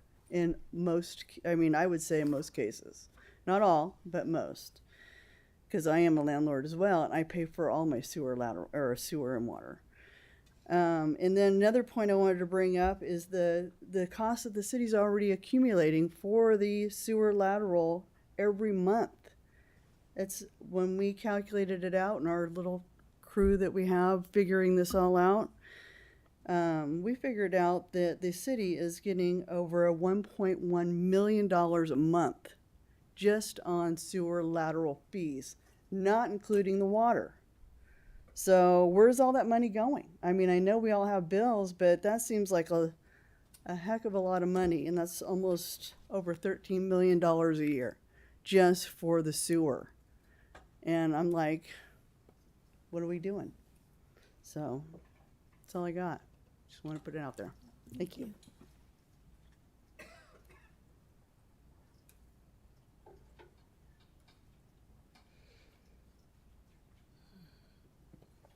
Tina Christensen with Coldwell Banker Kent Realty, and also on HAR's board of directors and on this sewer task force, which we've been meeting week after week after week. And met with Miles, met with Jesse, and they've been great. I understand the issues.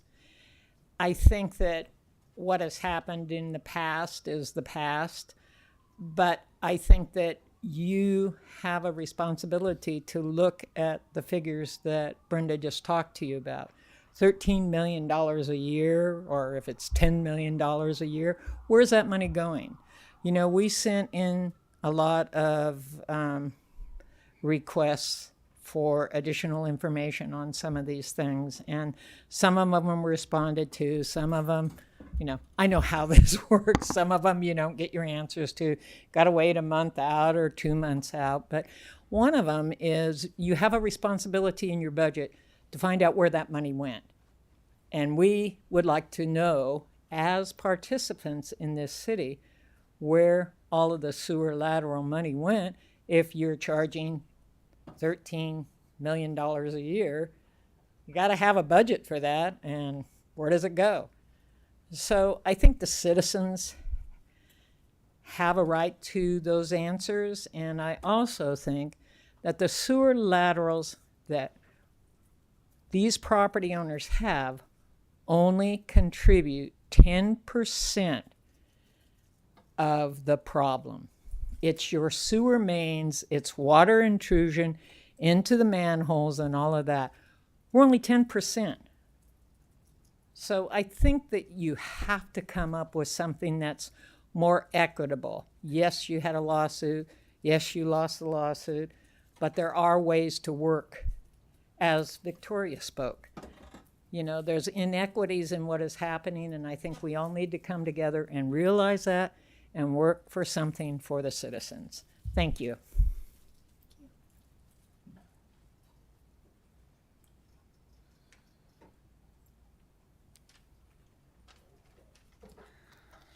Good evening, Mayor and Council. How are you doing tonight? I wrote down what I was going to say because I would forget. My name is Christine Tyson. I am the chair of the Government Relations Committee for the Humboldt Association of Realtors, and I also serve on the association's Sewer Lateral Committee. I know I've shared a lot of my concerns with many of you personally, and we have been, like Tina said, meeting with staff. Thank you, Jesse and Miles, for taking your time to meet with us. Tonight, I'm here to speak not only for myself and my business as a realtor, but on behalf of the association and many local property owners we represent regarding the proposed increase to the fee in lieu for lower sewer laterals. I respectfully urge you to reconsider this increase. It would place yet another financial burden on homeowners, buyers, and sellers, especially those already struggling to afford housing in our community. For many of these fees, significantly reduce the equity that people spend years building.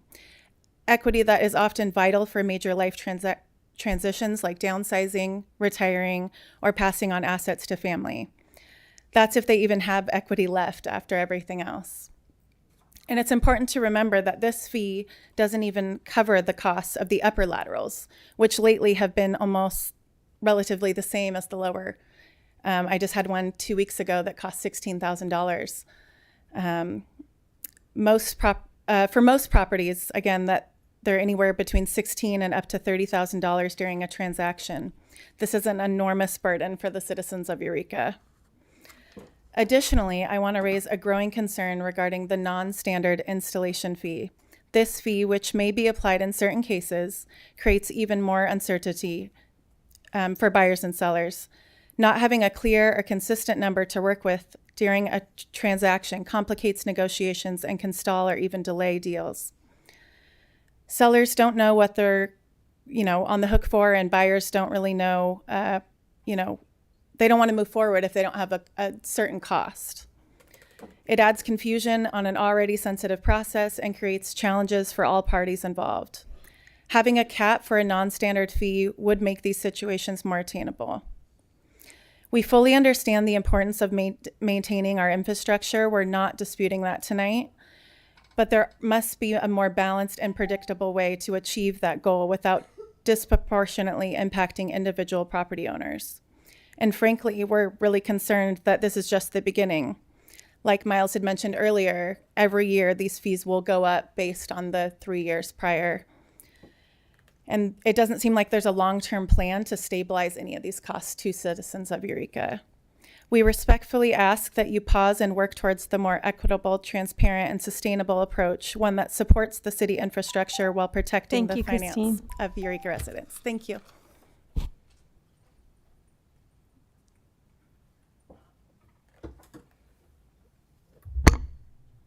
My name's Barbara Kattlecheck. I'm with Coldwell Banker Sellers Realty, and I'm also on the task force for sewer laterals. I've done a lot of contacting with agencies, state agencies, and I recognize that grants aren't available right now to Eureka, but I'm going to ask you to think outside the box. Take a different approach. And I know one of the things that was mentioned to me, yes, there is financing available. And think about individuals as they get ready to sell their houses, and they may encounter other repairs other than sewer lateral. And so the amount of monies that are deducted from what they expect to move on with their lives can be greatly affected. I'm suggesting to you a public works project that is financed. And what I'm asking you to do is think about, okay, right now you have an individual that's facing a huge cost. I've talked among people. What they've told me is they would like to see a monthly fee so that when they get ready to sell their property, they do not have to face a large debt. Thank you very much. Thank you.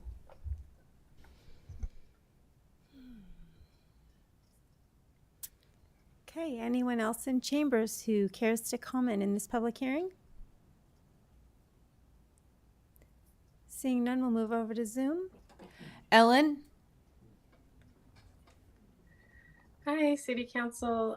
So yeah, I'm a homeowner in Eureka. I'm wondering why this huge fee, I mean, it jumps out at you in this fee schedule, is being approved potentially as part of this larger package rather than on its own, as seems warranted by the size of it and the comments so far. Also, I'm sure you guys know that the median household income in Eureka is around $60,000 per year, according to the latest census. $9,000 is a lot of money and will be cost prohibitive for many current homeowners, threatening to make the homelessness problem here much worse. And a couple of nitpicky things, I don't think it's nitpicky, $9,000. If I maintain my home perfectly, I may still end up on the hook for $9,000 if the city decides to replace the main line that my lateral connects to. How in the world is that fair? And I've heard this idea floated around that this fee is equitable because it only affects property owners. But yeah, the sewers working is definitely a public good. I really agree with that suggestion of making this a public works project because y'all don't want my sewer line to be backing up. My neighbors don't want that. The street crews don't want that. Nobody wants that. So, and you know, all of us property owners have lateral sewer lines. So if you guys are going around fixing mains, and you know, whatever, you know, our houses get old and eventually we have to do some repairs, we're all going to have to pay this fee. But then what if we can't? What if this is too exorbitant and my sewer does start to back up? What happens then? Is there going to be a lien on my property? Am I going to get foreclosed on? Again, if Eureka is serious about tackling our homelessness issue, this seems like a really bad idea. And I really want to encourage you to not pass this tonight. Just take it out. It needs to be its own thing. And it needs to be not $9,000 for a homeowner. I mean, that is just a recipe for people getting kicked out of their homes. Thanks.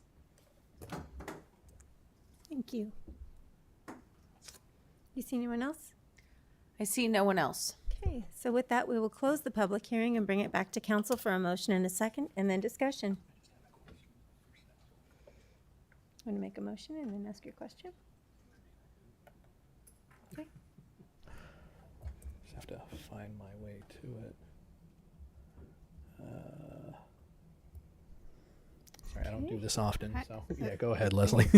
Member Castellano. Just trying to find the staff recommendation. That's. Okay, I was just gonna, I move to hold a public hearing, continue from July 1st, 2025, and adopt a resolution of the City Council of the City of Eureka establishing various fees and service charges within the City of Eureka. Second. Great. Councilmember Fernandez, did you have a question? Yeah, I did for staff. I know that one of the commenters had brought up that water, if not sewage, both potentially are paid for by landlords. I think I'm misinformed on that. I know garbage is considered a basic service, but water and sewage are not, correct? It can be done either way. It can be done by the lease with the tenant and the landlord. Some of them cover those costs. Some of them have the landlord and tenant. But there's no city mandate. There's no ordinance dictating that. Okay, thank you.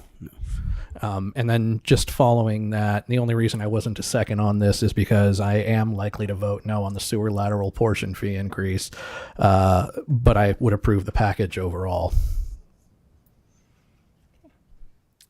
Councilmember Contreras-Deloche? Yeah. I had a question. May I ask one question?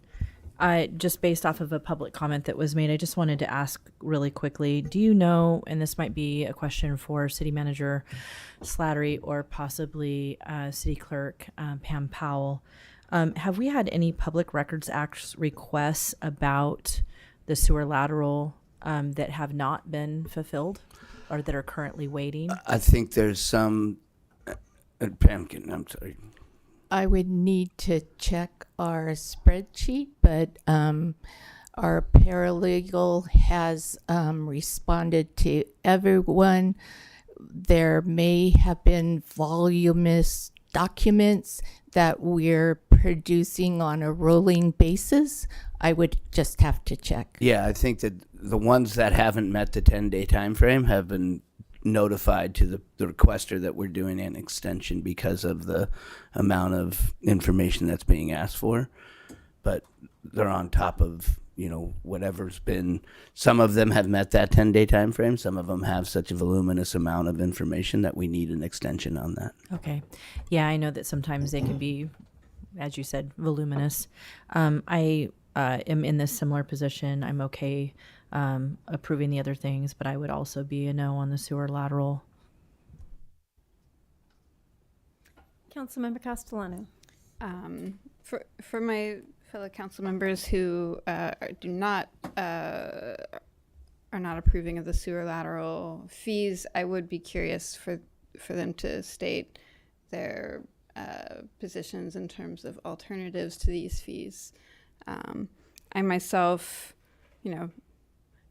no one wants to, raise fees in general. Just to say, it's not like we're like, hey, let's raise fees on people so we can, add strain to the public, right?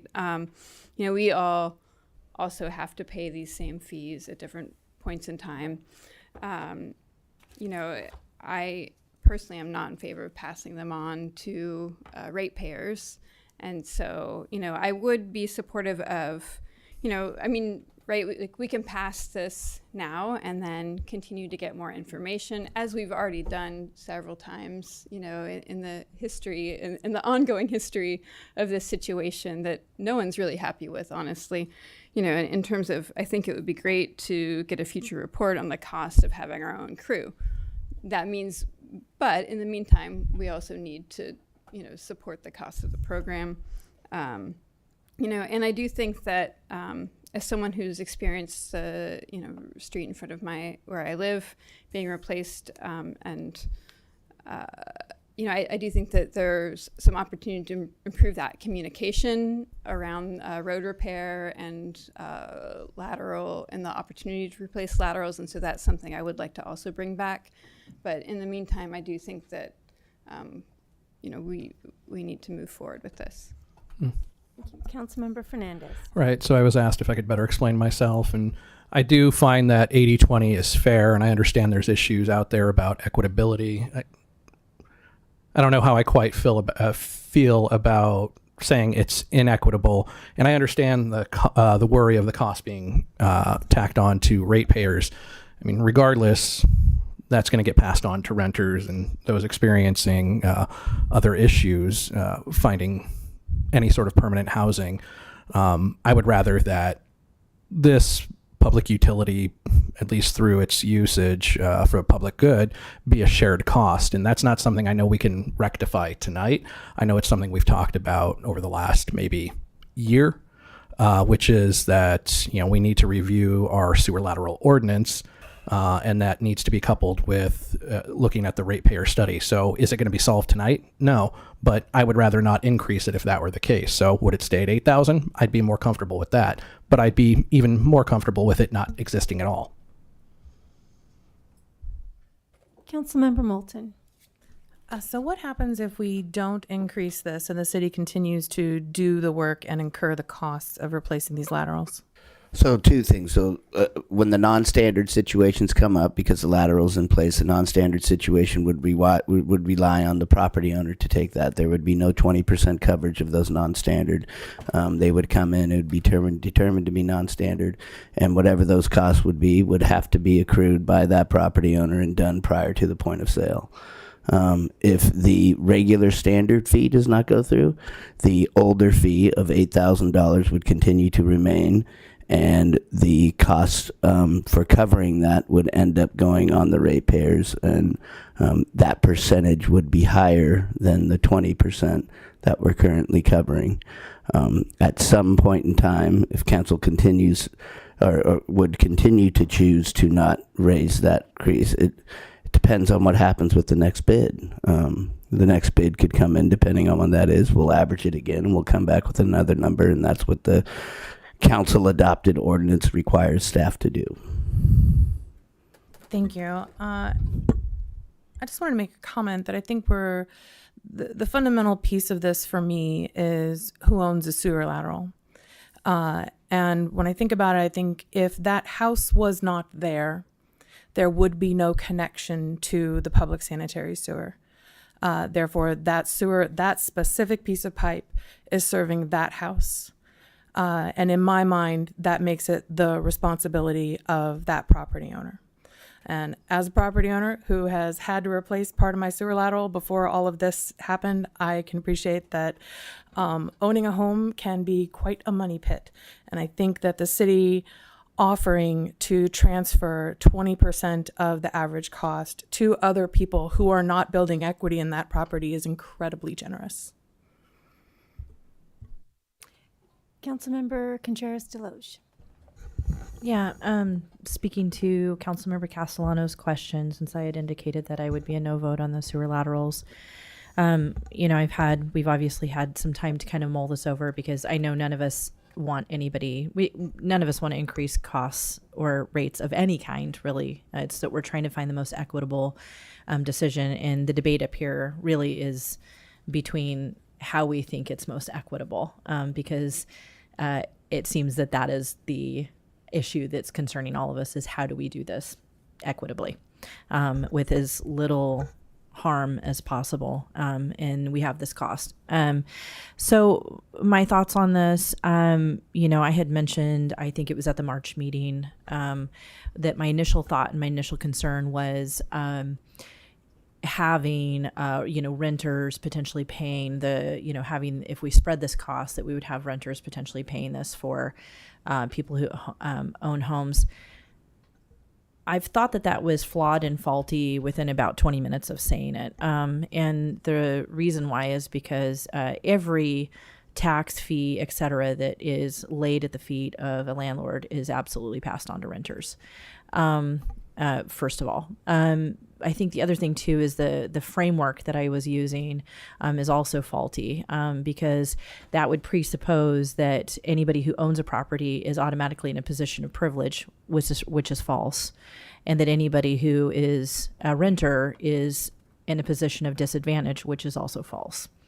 There's a number of reasons why people would be in either of those categories, but that doesn't have some of the highest income earners we have here are renters. They are traveling doctors and nurses.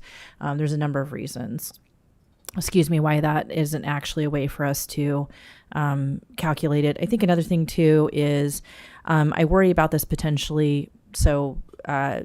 I worry about this potentially incentivizing landlords actually to avoid expensive or needed repairs and upgrades, to avoid triggering potential costs that they don't feel like they have to go into. And so I think that's, without having numbers, I think we've asked, how many in Eureka have been done, how many are left, and that kind of thing. And we still are kind of missing like concrete numbers on things. We don't have any kind of concrete estimation on if we took this on as a city or how we took it on as a city. And I think those are all still things. And I realize this is still just continuing to push it down the line. But I think for myself, that's all data points that I would need to have to feel more comfortable in making this decision, and we just don't have them yet. And I really appreciate staff working with everything that we currently have and going over all of that and meeting with everybody. I realize there's a lot of time that's been invested in that, but I still don't feel like we're answering those questions yet. And as for how would we pay for it? With other large projects, we've done capital improvement projects where we've looked at how are we going to finance something. For example, how are we going to finance a new ops complex? What serves the citizens of Eureka more? We could debate on that. New ops complex or a redoing the structure beneath the city. I don't know. There's a number of different ways to look at it.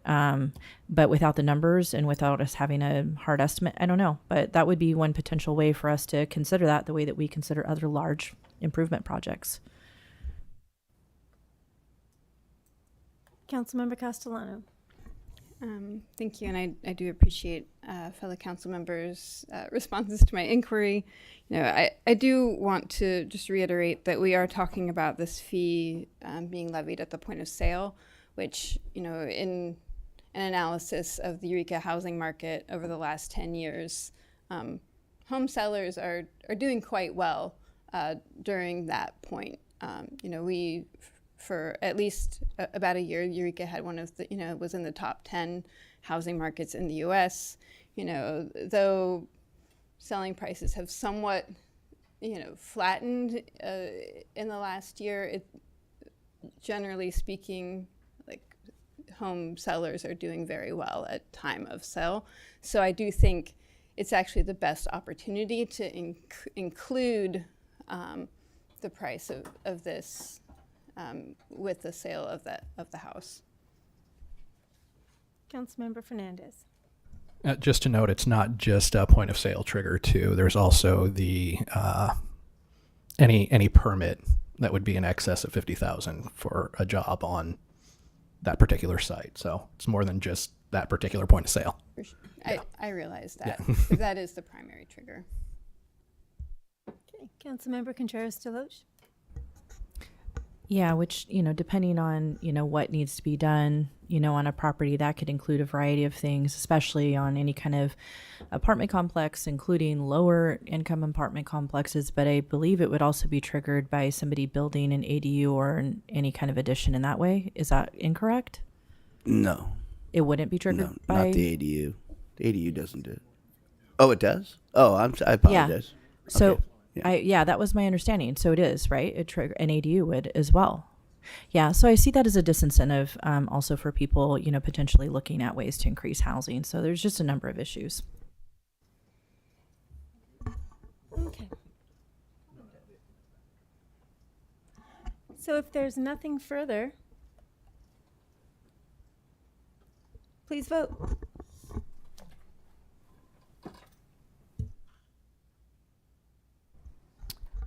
Three yes votes, Councilmember Fernandez and Councilmember Contreras-Deloche dissent. Motion carries.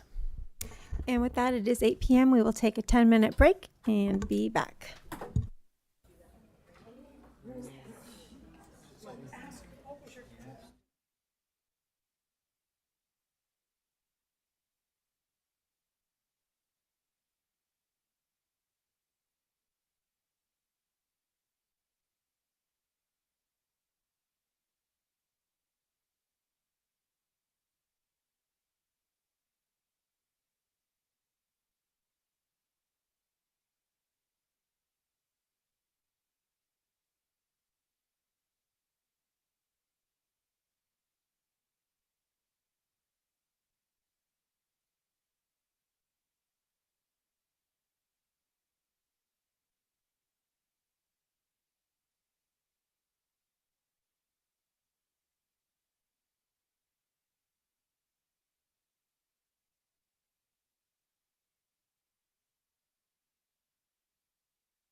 All right, this moves us to the consent calendar. All matters listed under this category are considered to be routine by the City Council and will be enacted by one motion. Pursuant to City Council Resolution 2011-22, if a member of the public would like an item in the consent calendar pulled and discussed separately, the request shall be made to a council member prior to the meeting. Unless a specific request is made by a council member, the consent calendar will not be read. There will be no discussion of these items. And as discussed earlier, F3 has been removed and will be heard on July 15th. And I've heard no other items to be pulled. So if we could get a motion, I'll move to approve the balance of the consent calendar. Second. please vote. 5 yes votes, motion carries. Thank you. This moves us to legislative action correspondence. Councilmember Bauer? Yeah, thank you. I think probably all of us got a message from Cal Cities about SB 840, which is the cap and trade. It renews the cap and trade. Well, it reauthorizes the cap and trade program at the state of California. And Cal Cities, our fellow cities across the state, are asking that we write a letter of support, and we have a sample letter, which I just got this earlier today. But it's basically saying we want you make sure that we invest in capital projects of regional significance, regional transit agencies, trying to maintain service, increase services, zero emission vehicle transition, all these great things. I don't know how fast we need to do this. If this is something that can wait, well, I guess it's only a week, right? So we'd like to bring a letter back next week in support of SB 840, and just some of the things that are in there are really good for California, for our city. So it looks like we have Thank you. consensus on that matter. Thank you. This moves us to ordinances and resolution. Oh, go ahead. Yeah, there was a piece of legislation or one that's going to be coming up that I wanted to ask about get council's thought on it. It's Senate Bill 627, Jesse Erijuan and Scott Weiner. It's the No Secret Police Act. It's a request that they're putting forward to that law enforcement be clearly identifiable. I think, as everybody knows, and we've seen and heard, unfortunately, that there are people who are posing as immigration officials and so forth because there isn't any kind of commonality in uniform or requirement for badges. They can cover their faces with masks and other things like that. There are exemptions in this bill for a number of reasons for law enforcement, but overall it is a request that they be able to provide clear identification so people know if they're being scooped up by an imposter or if they're being scooped up by somebody who is a legitimate law enforcement officer. For what it's worth, our former chief of police, Andy Mills, has talked about this online publicly and issued statements in support of this as well. And that it's critical also for law enforcement to be able to maintain trust within their communities and not be dealing with such an amplified level of fear that they are not able to work with their own community members.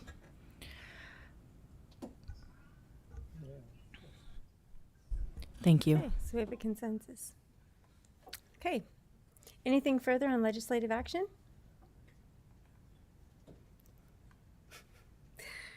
All right. Thank you. That moves us to ordinances and resolutions, salary schedule update with Director Folger. Good evening. Good evening, Mayor and Council. City salary schedule is routinely updated and approved by council as required by Microphone's not on, please. Good evening, Mayor and Good Council. evening and welcome. The city's salary schedule is routinely updated and approved by council as required by CalPERS regulations. When the salary schedule contains changes to executive salaries, it is a requirement that those changes are reported orally. The changes to the salary schedule reflect routine changes to the city's class and comp plan, including establishment of new classifications, pay rates, wage adjustments, and previously negotiated and approved salary increases which include the 3% COLA that has gone into effect as of July 1st of this year and will be applied to salary ranges for all permanent city classifications, including the salaries for the following executive positions. That is the city manager, chief of police, assistant city manager, city engineer, and all of the positions under the director series over public works, development services, community services, finance, and human resources. In conclusion, staff recommends that the City Council adopt a resolution approving the city's updated salary and pay rate schedule for all regular full-time and regular part-time position titles and classifications to reflect these routine classification and compensation changes that have occurred and are effective July 1, 2025. Thank you, and I'm available for any questions that you may have. Questions? Okay. Seeing none, we'll open this item up for public comment. Is there anyone from the public who would like to comment on this item? Seeing no one in chambers, do you see anybody on Zoom? I see no one on Zoom. Okay, so we will bring it back to council for a motion and a second and comments. Councilmember Moulton. I'd like to move staff recommendation, please. Second. Any comments? Please vote.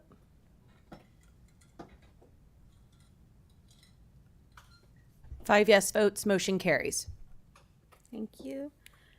Reports and action items. Joint exercise powers of agreement for Humboldt Bay Fire. Chief Citro. Welcome, sir.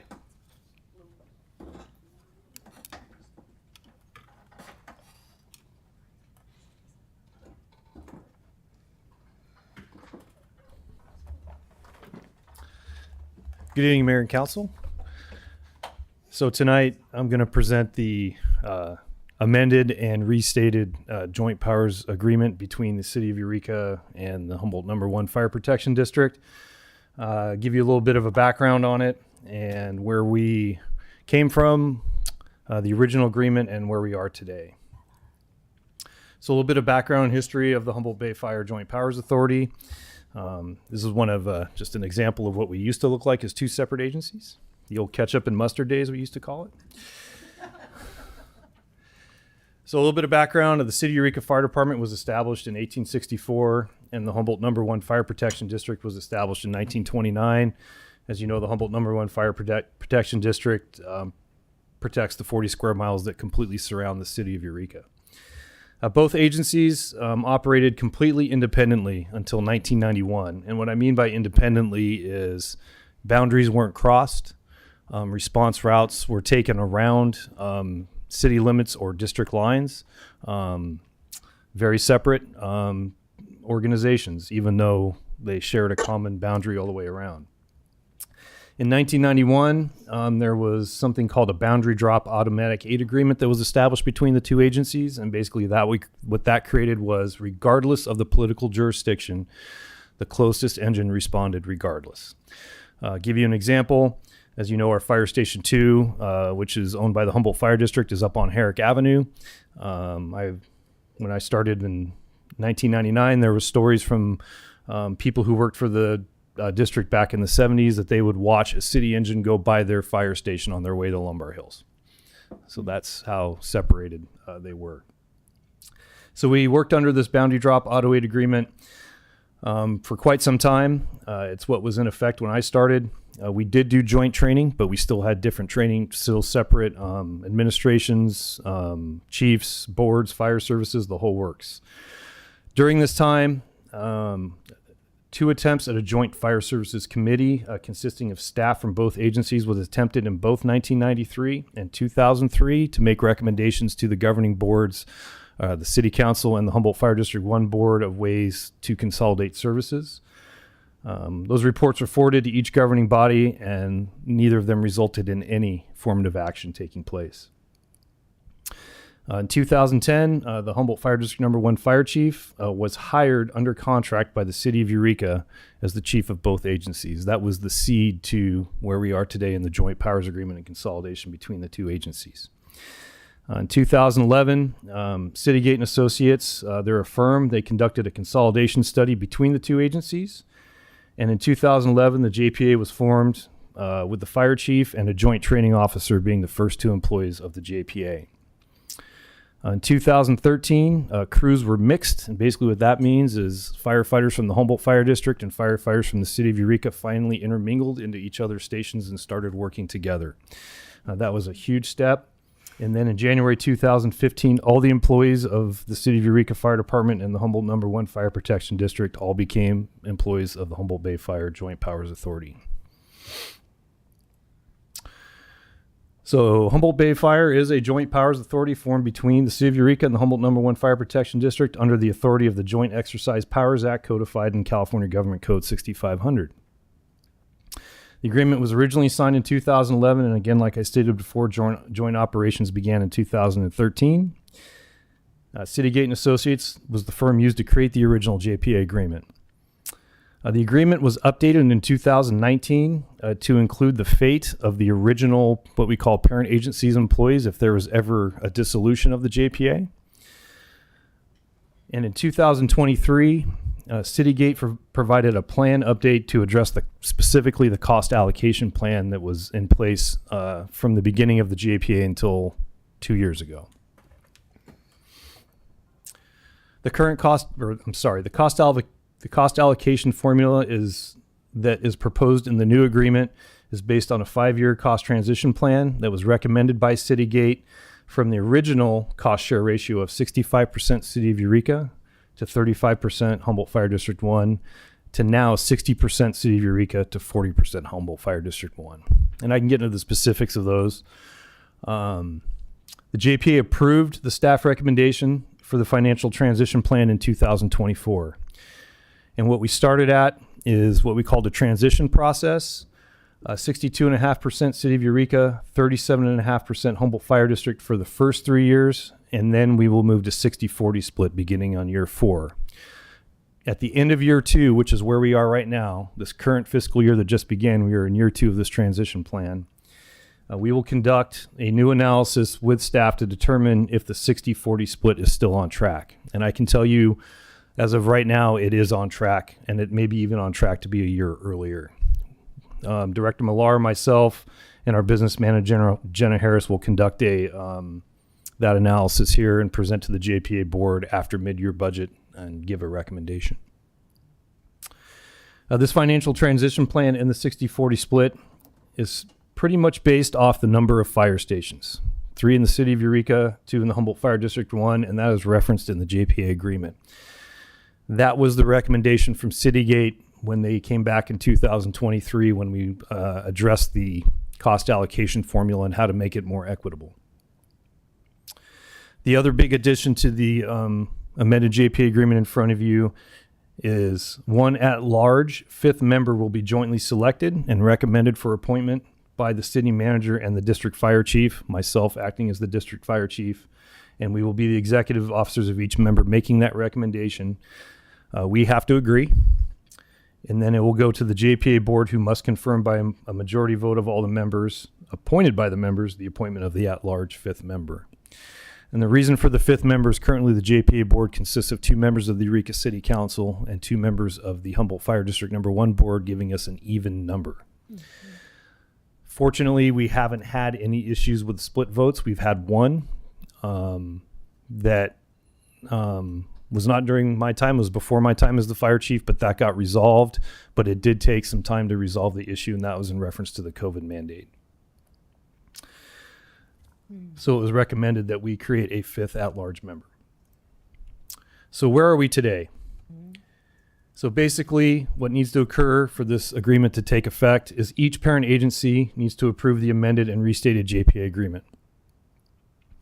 Legal counsel from both the city and the Humboldt No. 1 Fire District have reviewed this amended and restated agreement. It's gone through legal review. On June 11, 2025, the Humboldt No. 1 Fire Protection Board of Directors approved this amended and restated agreement with a unanimous vote. If approved tonight by City Council, signatures will be gathered and the amended and restated agreement will go into effect. So the staff recommendation is to approve the amended and restated Humboldt Bay Fire Joint Powers Exercise of Agreement between the City of Eureka and the Humboldt No. 1 Fire Protection District. And I'm more than happy to take your questions. Does anyone have any questions for Chief Citro? Councilmember Fernandez? Thank you. Potentially moving from that 60-40 split, and maybe this is for the city manager, what would be the potential cost savings for us from that change, from if any at all? Director Millar can speak to that, but I will say that all of our budget projections and other things that we've done, even negotiations, MOU discussions and stuff, has been predicated on that happening. But Director Millar. Doctor sounds pretty good. Been working on your PhD back there, huh? So it was about $500,000 Okay. when we did the analysis. Yes. Of course, as costs have gone up, that savings will grow over time, but initially it was about $500,000 to go from 65% to 60. Thank you for helping me understand what 5% equates to. And then I'm curious, getting to the at-large position, is there a term limit? Do they serve at the pleasure of the two of you? How does that work? So it's the same term. It's a 2-year term, same Okay. as other board members. It is specified in the agreement of the term. There's also language in the new agreement that they can be removed from the board by a majority vote of the members of the member of the JPA. So in other words, a majority vote by the 4 sitting JPA board members from each member can remove that person. Okay. Yeah. Yeah. Yes. I see the term there for a period of 2 years. And so, in opening this up, then, is it going to be, how are you going to advertise for it? Are you picking folks that you already know? I'm curious what the process is. No, since we haven't gotten approved yet, we haven't talked about advertising, but we would open it up just like any other appointed position on any other board or commission through the city, or and we'd advertise obviously in the district also. Yeah, and we'd like to do press release, use our social media website, Yes. that type of stuff. All right, cool. All right, thank you. Councilmember Contreras-Deloach? First, thank you, Chief. Great presentation. Thank you. So, my question about the 60-40 split, is that something we're phasing into, or is that something we're abruptly switching to? And how does that, and I might have missed that. You Sure. probably said it and I missed it. So we're phasing into it. The recommendation was made by the consultant back in 2023 that we move to 60-40 based on the number of fire stations, which is the most concrete metric we can use for an equal split. Out of concern for the financial health of the Humboldt Fire District Number 1 and the pending of their benefit assessment passing in 2024, it was recommended through staff to the JPA board that we do a financial transition plan over 5 years. And we're in year 2 of that right now. And we're at 62.5, 37.5 on year 2 right now. Last year was that same ratio. We'll conduct a financial analysis after mid-year this year and make a recommendation to the JPA board to continue the 62.5, 37.5 for the 3rd year, or move to the 60-40 the 3rd year. But 60-40 will become the reality no later than the 4th year. And the 4th year is officially on 2027? Yes. Okay. Fiscal year 26, Fiscal 27. year. Fiscal, Yep. okay, 27. Okay, thanks for the You're welcome. clarification. Yeah.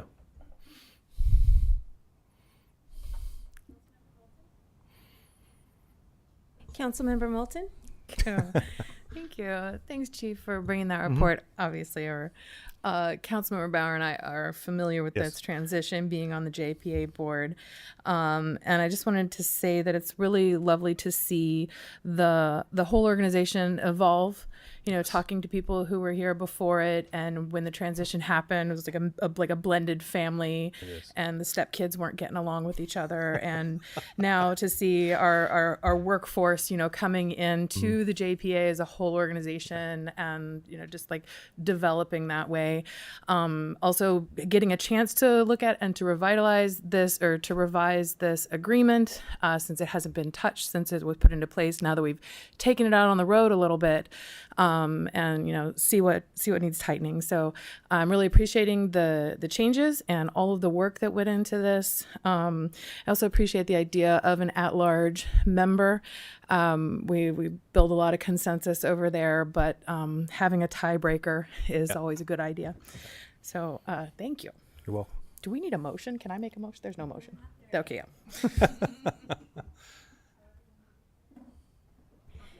Okay, if there's nothing further, we'll open this item up for public comment. Is there anyone in chambers who's here to comment on this item or who would like to?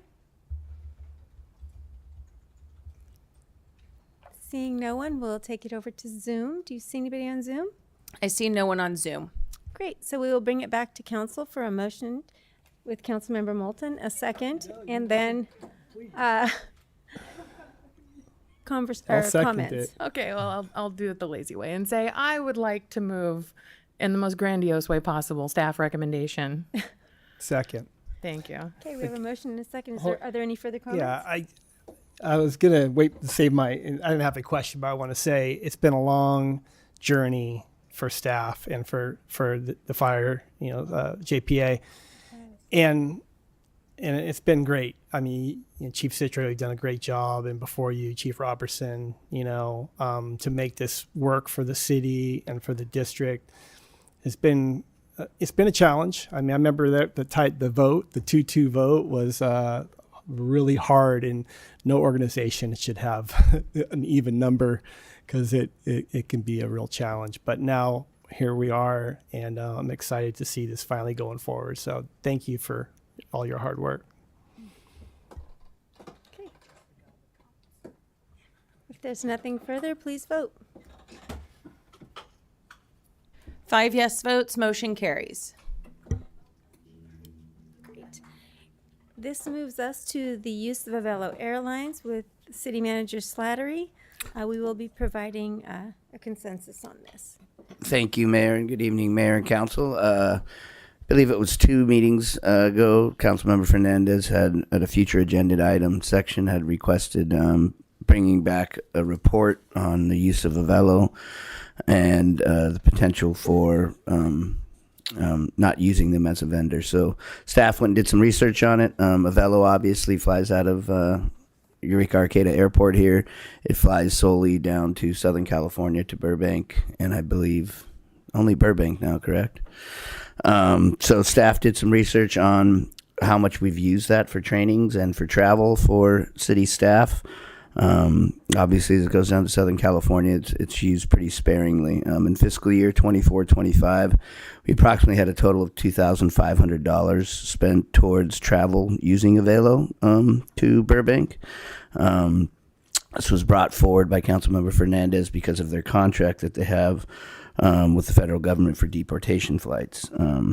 We looked at an analysis of potentially utilizing United Airlines, which is our other carrier here, and it's approximately 30 to 40% higher. I just want to make it clear that we don't have a contract with either of these airlines. They're used as a vendor. Typically in our processes that we use for contracting either services, flights, projects, construction projects, we typically go with the lowest cost option for that.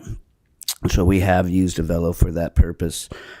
Overall, it's a really insignificant amount of our travel. We roughly average throughout the whole city with police, public works, community services, city admin, council, everybody associated with the city, and the amount of travel we have, we're probably in the $130,000 a year range for the entire city. And so this is, we don't use them very often. So basically that's the report. The costs savings, if we base it on fiscal year 24-25, is about $3,000, $3,500 approximately. And so the alternatives you have for giving consensus to staff is to either continue the use of airlines and continue to use them as an option as far as what would be the most cost effective, or just to transition solely to United Airlines. So if there's any questions, staff is available to answer them. Do we have any questions? Councilmember Fernandez. Yeah, thank you for clarifying that we don't have a contract. We utilize a vendor option, correct? Correct. And then what was the average cost for our travel again? Well, Citywide. average, we didn't do an average cost. It Okay. varies widely depending on where we go. But it depends. I mean, if we have a League of Cities, that's, I think, where the majority of this 2,500 came from, because obviously some of us use that option to get down to Long Beach or get back from Long Beach, one of the two. But it's very difficult to put an average. It really wouldn't make sense because sometimes, I mean, you're going to Georgia, that's obviously a lot more expensive than me going down to Sacramento in a car. Right. So we didn't factor in the use of vehicles because sometimes we use vehicles as well too. Yeah, and just for clarification, National Association for Latino Elected and Appointed Officials is paying for that through a scholarship. So yeah. No, I appreciate you pointing that out and holding me accountable. But no, we're not paying for that trip to Georgia. Okay, I'll throw myself under the bus. I went down to Washington D.C. for economic development, and that's going to be a lot different than me going to Sacramento for a League of Cities. Well, and it makes sense just because of how we're geographically isolated and removed from the rest of the state that we have to plan and figure out how we're going to get there at a cost. Are there any other options though? Flying, driving, those are really the only two that we have, and we only have 2 airlines, correct? Correct. I mean, there may be an instance where somebody's going on a personal vacation and it's best for them to leave from the area they're at to go to a work event. That's happened in the past. It's pretty rare, but that can happen. But yes, leaving here locally, it's either fly, carpool. I mean, we've been to Sacramento for the League of Cities, and we've rented a van and carpooled down there as well. So it all depends. Okay. And this isn't a call for a boycott so much as it is saying that we're just not going to utilize city funds potentially for a velo. We cannot control what community members use. We can't control what city employees do on their free time, but you guys would have discretion as to whether or not for city business we use a velo or not. Okay. And then I'm curious, Mayor, I'd heard that you say that we're doing this by consensus and not a vote. Was there any particular reason for that decision? That would be directed at the city manager or the city attorney. Okay. Well, I mean, we discussed it, and we just figured that would be the easiest. Since it was provide direction, Yeah. we sometimes use that method. Yeah. Okay. Is there any difference between the two, I guess, is what I'm asking then?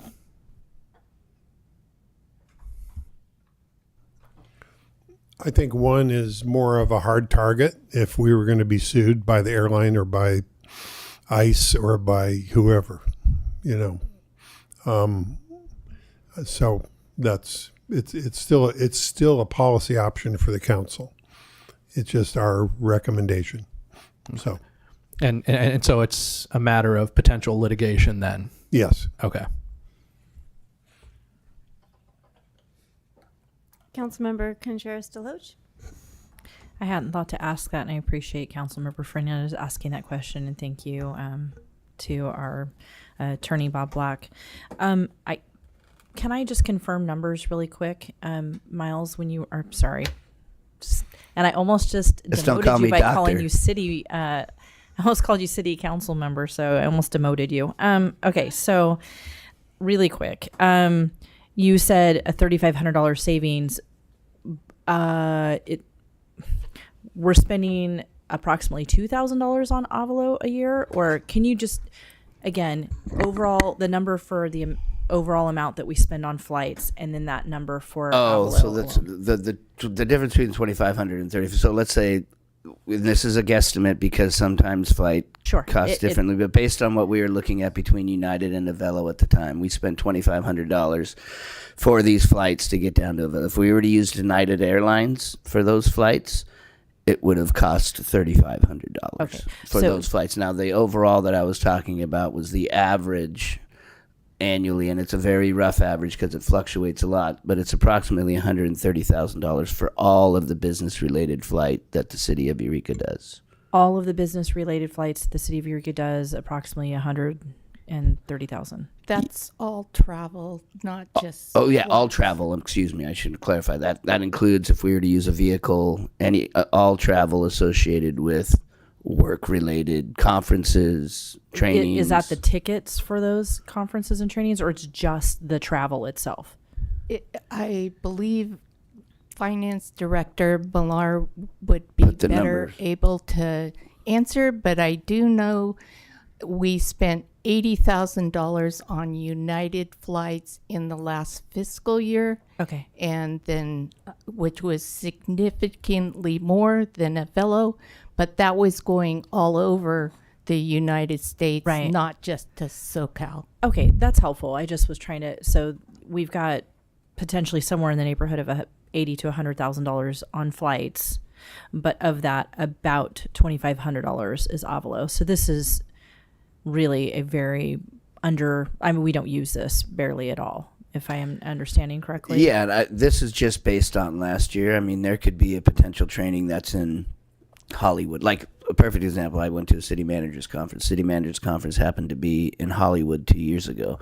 If I had used that number would have been higher. It depends on where those conferences are and where you're at. That was just based on 24, 25. Okay. Yeah, just wanted numbers. Thanks. Further questions? Okay, seeing none, we will open this item up to public comment. You guys can line up on either side of the room, would be great. And you can rock, paper, scissors to see who goes first. I'm teasing. Come on up.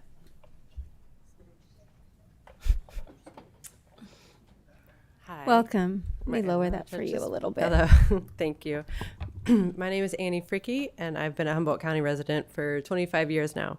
And I'm here with Humboldt Democracy Connections and some other members. And so I wrote what I was going to write to keep it more brief. But in a stunning display of ignorance, forgetfulness, and apathy, our country is entering a dark era.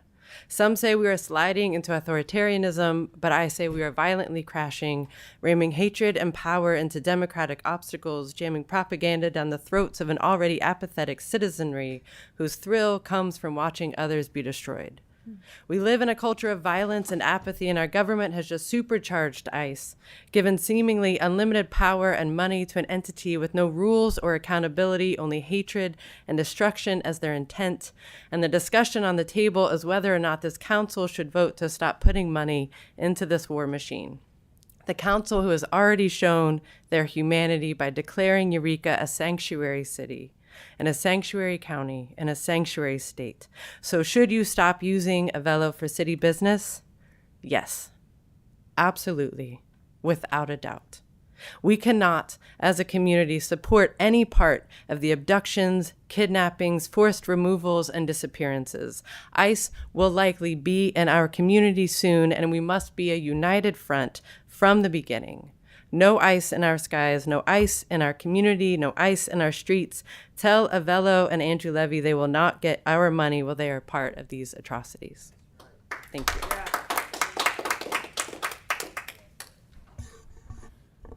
And come on up. And friends, if we agree, if we could not clap because it takes a lot of time, I maybe do this or, this or this, but thank you. Carry on. Welcome. Hi, good evening. Nice to see you here, and thank you for your public service, Mayor and council members and staff. It's honorable work that you're doing here. My name is Brenna Silbury, and I'm a proud member of Humboldt Democratic Socialists of America. I'm asking the council to join the boycott of deportation airline Avelo. Immigrants are human beings. Immigrants are farm workers, restaurant cooks, athletes, scientists, grandparents, and our American founders and ancestors. Immigrants are an integral part of every community in America, including Eureka. They are our neighbors and friends. They are deeply American. Immigrants are us. We must reject the hatred machine that ICE and Avelo are a part of. They want to divide us. They are deliberately terrorizing Californians with thuggish military-style raids and unaccountable, unlawful deportations. And I thank Councilmember Contreras-Deloach for raising this issue of them doing it masked, completely hidden from public view because they were cowardly and ashamed of what they are doing. Yesterday, the highest law enforcement official in our state, Attorney General Rob Bonta, said of these ICE raids, quote, "They are not about safety or justice. They are about meeting enforcement quotas and striking fear in our communities," end quote. Workers are afraid to go to work. Children are afraid to play in public parks. Even people with all of their paperwork in order, including citizens, are now targets of this hatred machine for their ethnicity or political opinions. Entire communities have gone into hiding. In America, no one should be terrorized by our own government. Each and every one of us has better choices than silent complicity with this hatred machine. This council today has the power to reject complicity with this hatred machine. I ask everyone here, everyone, including the council, to do the right thing. Join the boycott against Avelo, the deportation airline.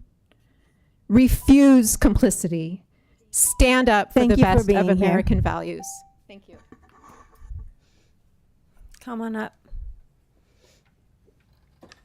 Welcome. Hi, my name's Paul Hayden. I'm with Humboldt Democracy Connections, and I've worked alongside immigrants in restaurants, construction, landscaping, and on fishing boats. These immigrants supported themselves and their families with strength and hard work. I would hate to see any of my former coworkers torn from their families and sent off to God knows where without due process or a chance to defend themselves. Avelo Airlines has become instrumental to ICE's arbitrary, cruel, unaccountable, and unconstitutional arrests of people without regard to their rights to counsel, due process, or habeas corpus. As a sanctuary city, it would be hypocritical for Eureka to continue flying with Avelo. Therefore, we ask that you stop flying Avelo for city business and transition to United Airlines. Thank you. Thank you.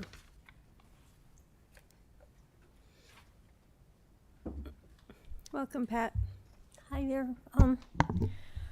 Avelo Airlines has a contract with ICE, and I'm sure you know what that means, and I'm sure they may be cheaper, but this is Humboldt County. Humboldt County years ago went 70% for Bernie. We are Humboldt County. We cannot assist the thugs and the bastards that are doing this right now to these people. And I want to talk about ICE also, that maybe you think that because we're beyond the redwood curtain, that ICE isn't going to come for us. Well, I'll tell you something. They're advertising in Eureka right now. All right, so we're looking at thugs and people and Proud Boys and whatever. All right, and they will be here in Eureka. And I know I'm one of the people that I'm sure a lot of these people here are going to stand in front of the vulnerable people that might be taken by ICE, because these people, they're just going to look funny to them. It doesn't matter whether they're a citizen or not. They're like a vacuum cleaner. And whew, they're just going to take them away. And they're not going to give them any due process, so nobody can prove that they're a citizen or not. This is ICE, okay? These are thugs, and Avelo Airlines is part of it. And if they may be cheaper, we still cannot be part of it. And I think we need to boycott them. Thank you. And free Palestine and divest from CalPERS.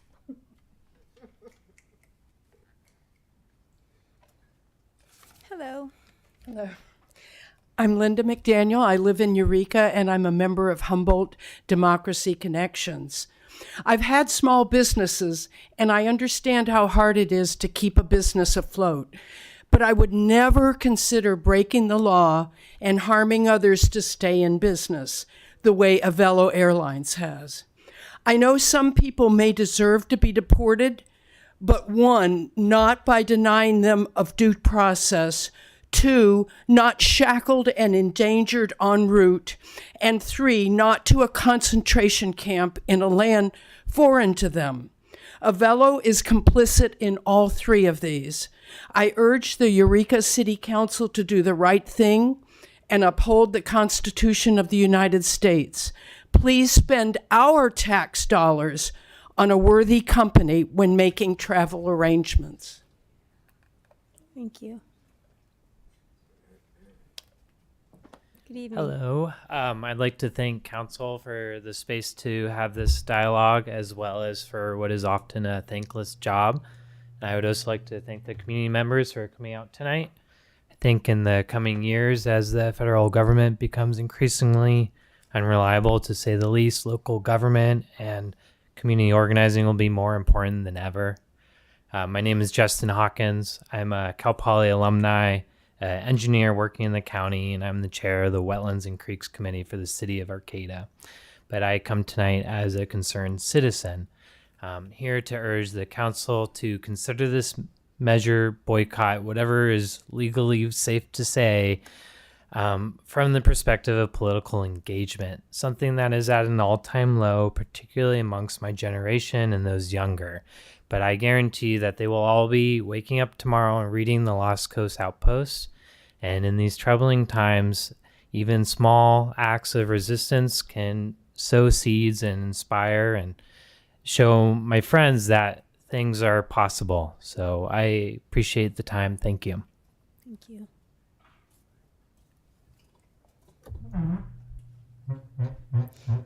So noisy. I'm sorry. Good evening. Is my mic on? I guess it is. Thank you. I'm Chris Will with Humboldt Democracy Connections, and I have a quote tonight from a Redhead Black Belt article with a quote from Council Member Castellano. She said, "The cost of any threatened loss of revenue to the city of Eureka is much less significant than the potential cost of harm to the people who are immigrants and call this place home." We can then surmise that an increase in cost for travel is much less significant than supporting an airline that is directly involved in harming people, some of who call this place home. For this reason, we ask that you stop flying Avalo for Eureka City business and transition to United Airlines. Now, I don't know if many of you noticed that that big ugly bill that was passed last week increased ICE's budget to at least 5 times that of our Federal Bureau of Investigation, FBI. So this is going to be coming at us fast and furiously, and so I definitely think that we can do this as part of the resistance. Thank you. Thank you.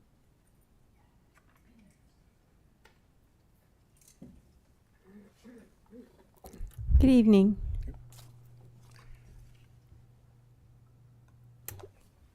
Hi, I'm Mark Walker from the Humboldt County Democratic Socialists of America, and I'm speaking in support of not providing public money to Avalo Airlines in any capacity.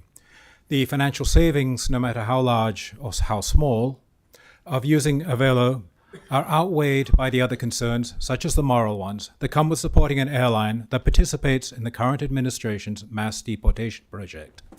A project that targets people based on race and political beliefs, ignores due process, and violates human rights. On questioning, Avalo has, among other things, refused to state whether it would comply with FAA regulations requiring an evacuation strategy for all passengers, refused to state whether it would operate deportation flights in defiance of court orders, refused to state whether it would fly shackled children, refused to state whether they would fly to deport U.S. citizens. Avalo is a corporation that, in the pursuit of profit, is willing to flout human rights, U.S. law, and just basic safety regulations to an extraordinary degree. Our money should not be supporting them. Thank you. Thank you.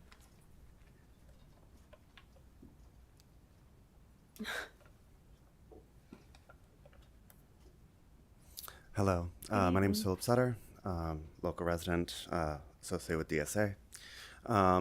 So I would urge that you guys stop using Avalo, and I'm sorry for the inconvenience it may even cause you guys in your travel.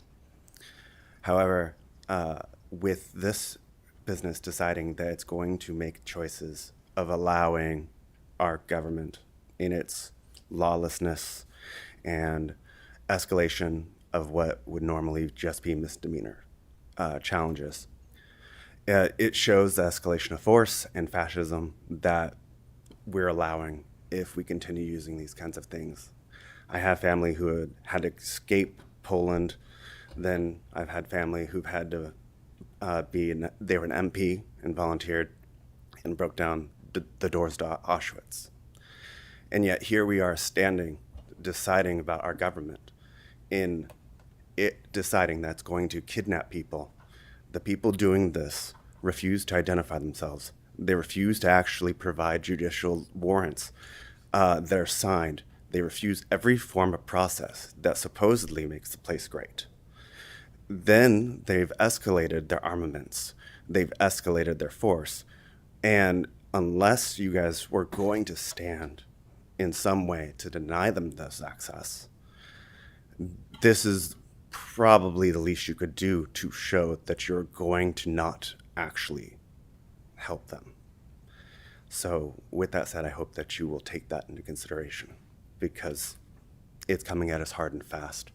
And our government has bullied themselves into being bought off by these corporations to create slaves.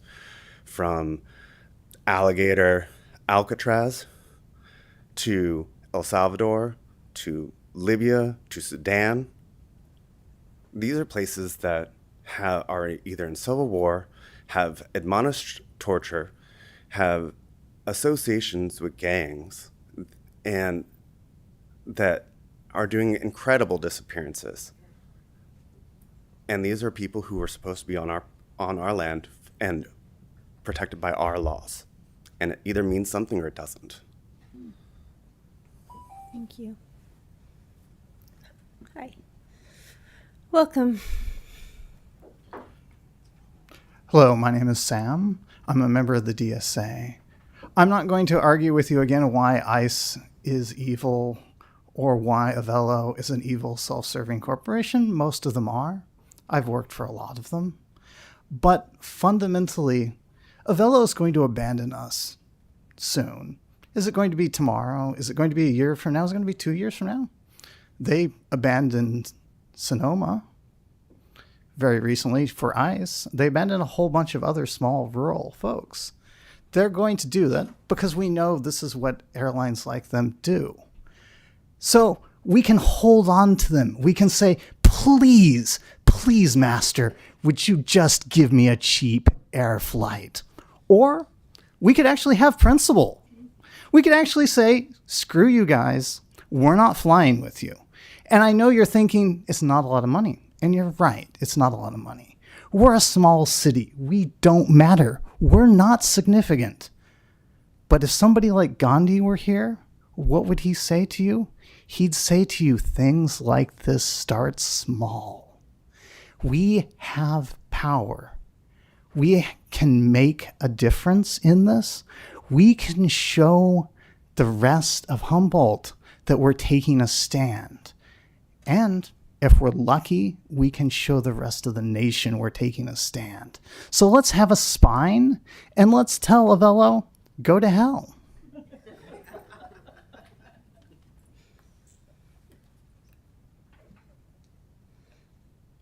Good evening. Good evening, council members, mayor, and the rest of the staff here. My name is Elle Penner. I'm a 35-year-old woman living here in Eureka. I've lived here for about 8 years. I have a master's degree. I work for the state of California. I'm a social worker, and I have a 6.5-year-old daughter. I didn't grow up here. I grew up in a place where I didn't always feel like the environment was safe for me or for people who I was friends with. Looking back, I wish that there were things that my parents and other people in leadership would have done, stances they would have taken that would have helped me to feel safer and my community to feel more vibrant. I'm really, really encouraged by what the leadership here is doing to set standards, to set a community ambiance, to set cultural expectations for my little girl in the town where she's growing up. I want to thank you for being willing to have this subject discussed, for being willing to have public communication around it. I want to thank you for your service to our community. I want to thank you for being present for difficult conversations.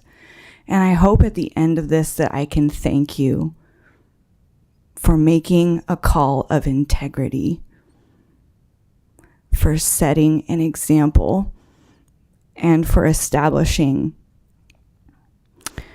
a route that, while I believe it's going to continue to get harder, is one that I can be as comfortable as I can staying here in America and raising my daughter in. Please, please don't use city funds, as small as they are, to go to Avelo. Thank you.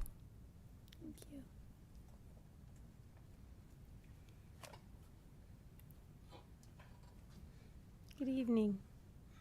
Hello, my name is Paul. I've lived here, Paul Hilton. I lived here 29 years. I help homeless veterans here in Eureka, the nation's finest. I wanted to note that Global X Alliance Airlines is also one of these deportation flights, and they have had their what are they called? The people actually that serve drinks and everything on the flights. Their union has been quoted as in reporting that the ICE agents frequently do not even listen to their instructions on takeoff or landing, and so much can go wrong at 1,000 or anywhere around their feet. We probably don't want an air disaster here in Humboldt, not to mention the disaster of using Avelo to allow them for their deportation flights elsewhere as well. So yeah, don't do this. Let's get rid of Avelo. Thank you. Okay, is there anyone else in chambers who would like to make a comment? Hi, my name's Diana Berry, and I just want to thank you also for getting this on your agenda and talking about it and allowing us all to speak about it. And I'm just hoping that you do choose to no longer use them for your city business, and I'm hoping this will open a pathway so that maybe the county will ask them to leave, and we can attract another airlines in here that isn't involved in human trafficking and all the other bad stuff. Thank you. Thank you. Okay. Seeing no one else in chambers, we will move over to Zoom. You see anyone on Zoom? S. Townsend. Hello. Can you hear me? Yes. Welcome. Okay. I am obviously in support of not spending $2,000 or $10,000 or $20,000 a year using this deportation airline, an economy airline that got its start in the casino game. So I think it's an easy decision for you all. I do want to question just travel in general. We do have an issue. It's called climate change. I don't know if you've all heard about it, but it still is an issue. And flying is a significant cost to our climate and our environment. So as much as possible, if you do not have to travel for city business, please do not, because it is a significant cost to our environment. And also, while you're at it, let's boycott and let's divest from a lot of other companies that are contributing to the enslavement and the apartheid and the genocide that is happening all throughout the world. I know it's been brought up earlier in previous meetings about divesting and pressuring CalPERS, your in retirement mutual fund, to divest from as many companies as possible that are profiting from the literal starvation and enslavement of people in Gaza and the West Bank. Caterpillar, Microsoft, Google, Amazon, all those big bad bullies, that would be great as well. Thank you. Thank you. Do you see anyone else? Sophia?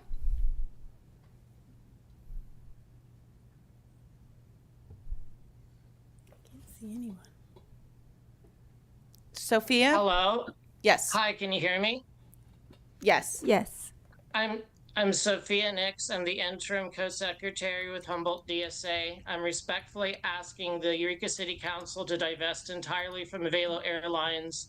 Give them no more money, no more business. Innocent people are being essentially held as prisoners in their own homes, scared that if they leave, they will be unconstitutionally rounded up by ICE and taken away. Families are being torn apart, traumatized, victimized unjustly. It's racist, it's cruel and vile. We are better than this. We can do better. Please. Please. Thank you. LG?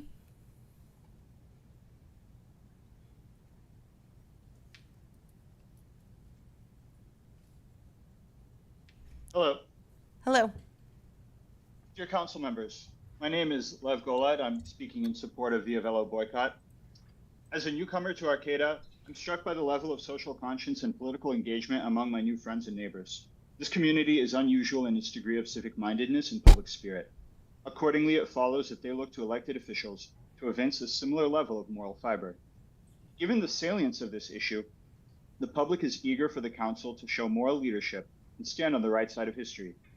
Concretely, I urge the council to cancel the use of Avelo for official business until such time as Avelo ceases to facilitate the violent, reprehensible, and extra-legal expulsion of immigrants. The discussion of the financial implications shows that there's a modest price to pay for doing the right thing. Our community deserves an airline that reflects our values and our commitment to diversity and the rule of law. Thank you. Thank you. Ellen? Hi, City Council. Thank you for bringing this issue to the agenda. I really appreciate having the chance to speak about this and hear from our community, and just appreciative of the fact that you are considering this, because while it was really great and inspiring that you passed the Sanctuary City ordinance, words on paper only mean so much. So this is you putting your money or taking your money in alignment with what you said our city stands for. So I support the city not giving any more of our money to fascist airlines, and spending our resources wisely and in alignment with our values. So I urge you to do whatever it is you need to do procedurally to divest yourselves from spending any money on Avelo Airlines. And I think that will really make a difference if our city does this, and lots of other places do too. Thank you.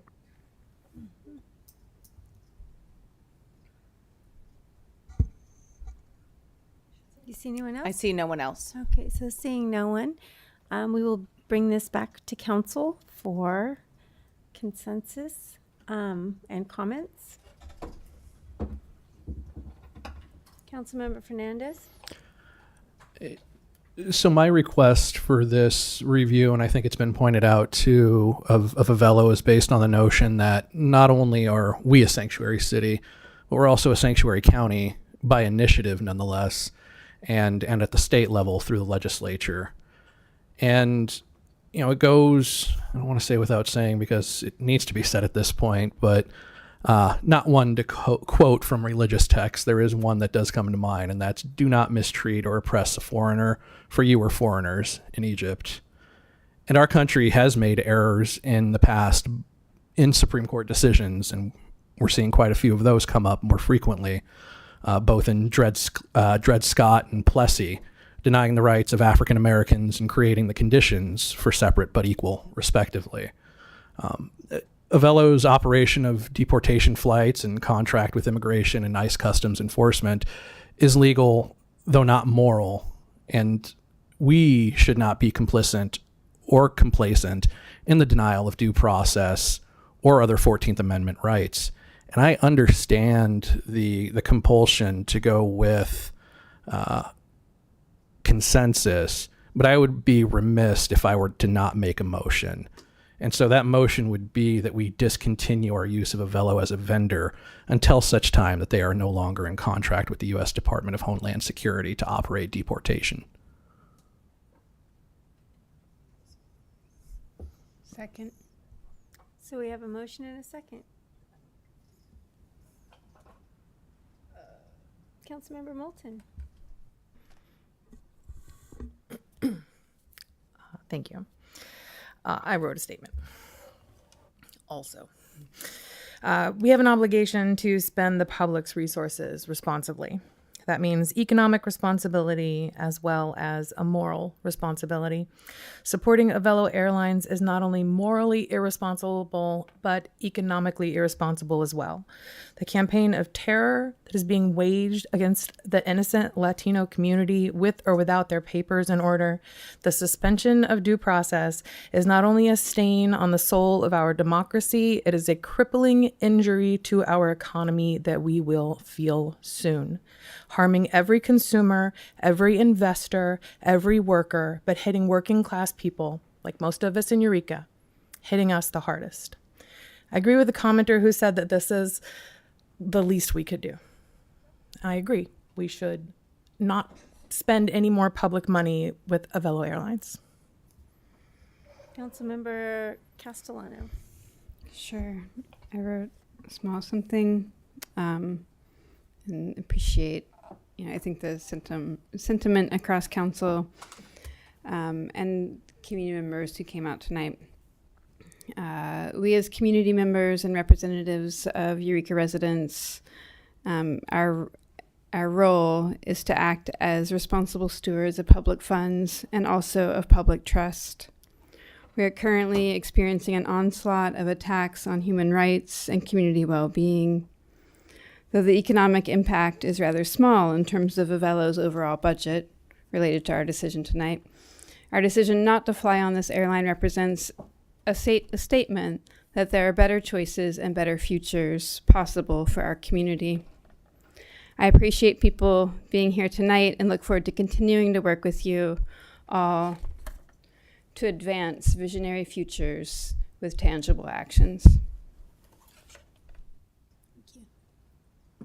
Councilmember Contreras-Deloach. Yeah, my prior to Councilmember Fernandez bringing this ahead of us, when I heard that Avelo was doing this, my first thought was I won't be flying with them anymore. And I appreciate you bringing it forward. I had a conversation with a member of the community about this, and she asked how I felt about it, and I shared with her that I don't have any trouble not flying Avelo anymore. But I also said, and I want to share this because I think this is important. The level of corporate entanglement that exists is really problematic for a very, very cheap, very low amount. Our data has been recently brokered and sold by ARC to the SEC, the DEA, the Air Force, DHS, CPB, the Secret Service, U.S. Marshals, and the ATF. Those that were in party to used a private broker to sell your transactions and your flight information are United, Delta, American Airlines, Southwest Airlines, Alaska Airlines, and JetBlue. And I think that this is important because one of the things is they're accessing your information through third-party sites. Because there are privacy protections around if you book your flights through the airlines themselves. And this is the thing that this council has actually had to address multiple times this year is what happens when you involve third-party vendors in privacy. And there's a reason why different groups, in my opinion, are using third-party vendors, like Flock, for example, so that they can circumvent the laws that we as a nation and individuals have passed to put guardrails on your personal private information and how it's used. That is why these third-party companies are used, is to get around that. rather than to come at it directly and bring it to the American people to change those laws if they choose to, in this ongoing large dragnet of, eroding what little privacy we have. So I want to bring that up because I think, this speaks to a larger issue. We can pull out of Avalo. It's not going to change, and we should, but it's not going to change this broader problem of this corporate entanglement and the erosion of, the ongoing erosion of our rights, I think, that really picked up with the U.S. Patriot Act post 9/11. Just my opinion. So, I think that the benefit, obviously outweighs it, but I do think that, interestingly enough, ARC, who was the data broker on all of this information, wanted their own info hidden. They didn't want it revealed without court orders or subpoenas. So the corporations are asking for a level of protection that they don't want to allow us to have.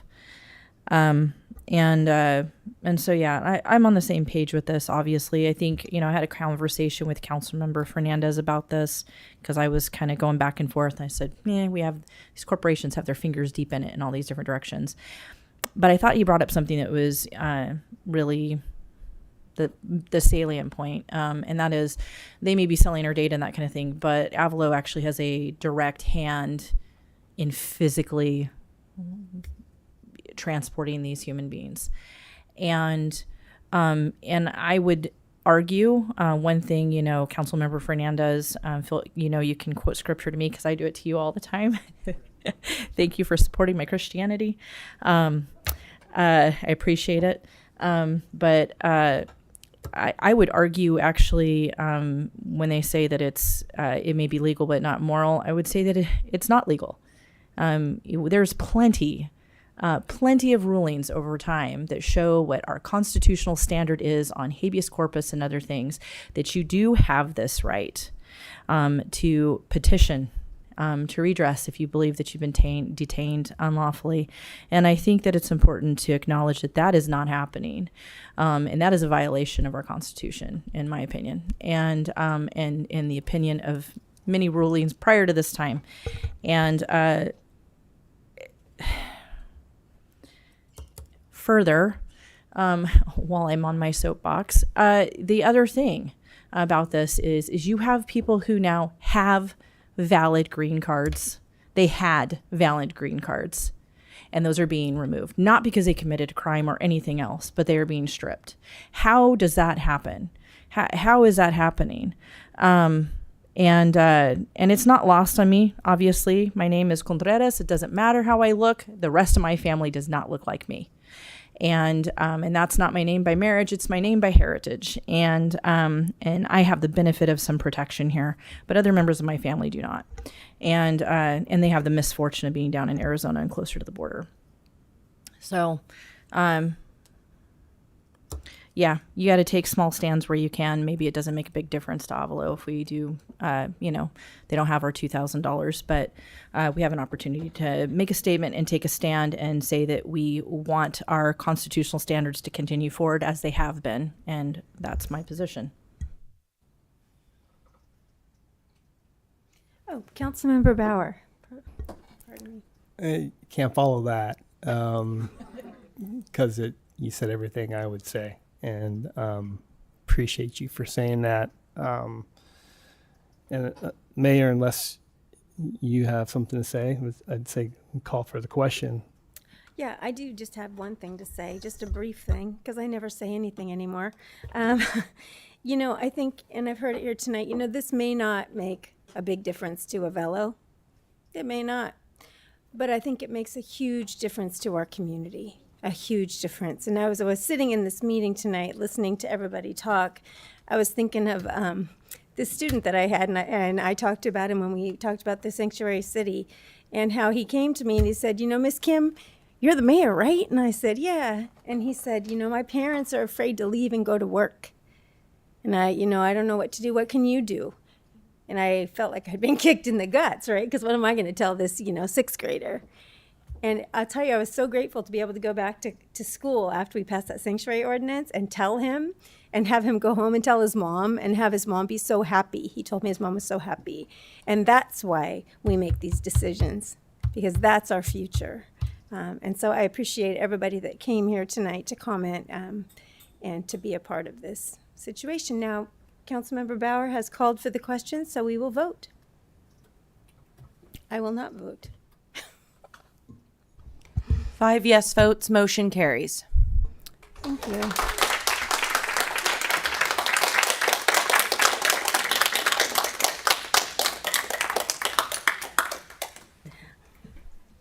Being here, we do have one more item on the agenda, and we have 4 minutes till we need to extend the meeting. So if I could get a motion to do so. I'll move to extend us to 9:45. Second. Okay, please vote. 5 yes votes, motion carries. Thank you, and that will bring us to, oh, excuse me, before we have this presentation, are there any future agenda items? Councilmember Contreras-Deloche. Yeah, in this, and feel free to, if this is something you feel is better for a different way to do it. What is the thing that we're doing in October? Strategic visioning. Okay. Just to be clear, I want to make clear it's September. Oh, it's in September. Okay. I don't want to have to try and reschedule that again. Is it really? It's September? All right. September well, I don't have the 6th. calendar out. All right, great. Cut me slack. I'm a little tired, guys. It's been a week. When I went out on our beautiful new trail and was going through there, and I was like, this is awesome. Somebody had said, hey, is there going to be any kind of charging so that people who are in like mobility scooters and things like that, any way for them to be able to access it? So I had some questions, and it got me thinking about, and again, this might be something better for our strategic visioning. I was wondering if we could have staff kind of take a look at how do we make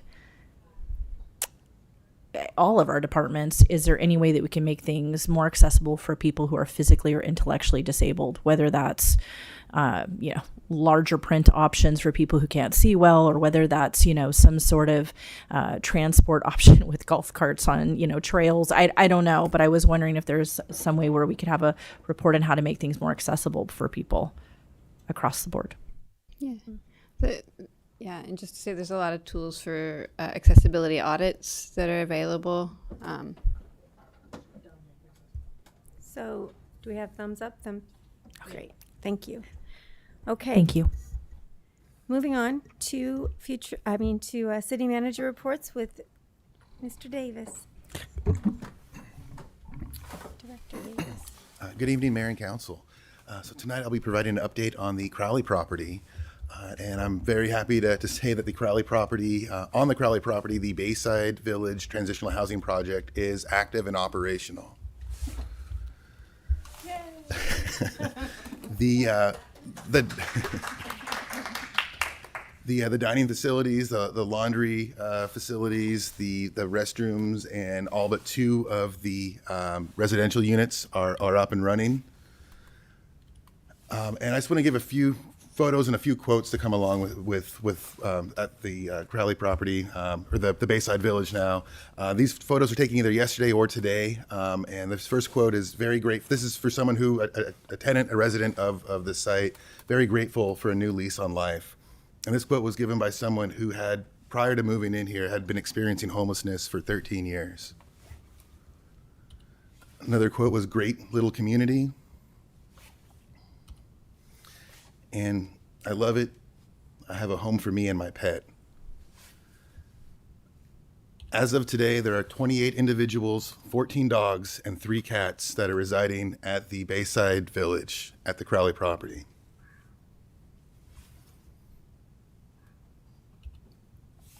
Happy to be inside was another quote. Some of the dogs are large, some of them are smaller. There are folks that have 1, 2, and even 3 dogs that are residing at the Bayside Village. Many of the tenants there have, and the most common answer to how long have you been experiencing homelessness prior was 10 to 15 years. Later this week, someone will be moving in that has been experiencing homelessness for 35 years. A great stepping stone was how one resident described the property and the project. And a great new part of my life, waiting to see what's next. And What is next are going to be enhanced programs and services delivered directly on site and at our Uplift Eureka's Community Resource Center. We have a great partnership with the Betty Quan Chin Homeless Foundation, which is providing a lot of the site management and some of the supportive services. Within the city, the Uplift Eureka and care teams will be providing some on-site innovative programming to really focus on the current and present needs of the folks there that are on site. And multiple community partners have already signed on to be a part of this delivery team. This project has taken quite some time, and it's changed significantly over the years, but it's open. The goal is to continue moving folks in this week, and by the end of next week to be at full capacity, having at least 38 folks on site. And additional dogs and additional pets. This is an ultra low barrier facility. Their pets are welcome, up to 3 per unit.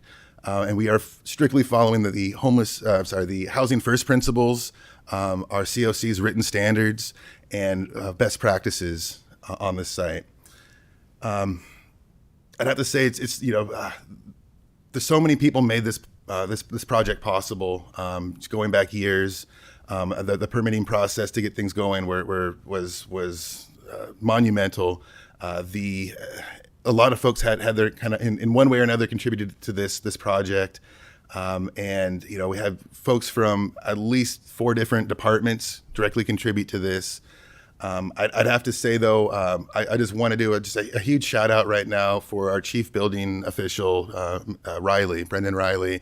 Without his help, I don't think this project would be, there would be folks residing there today.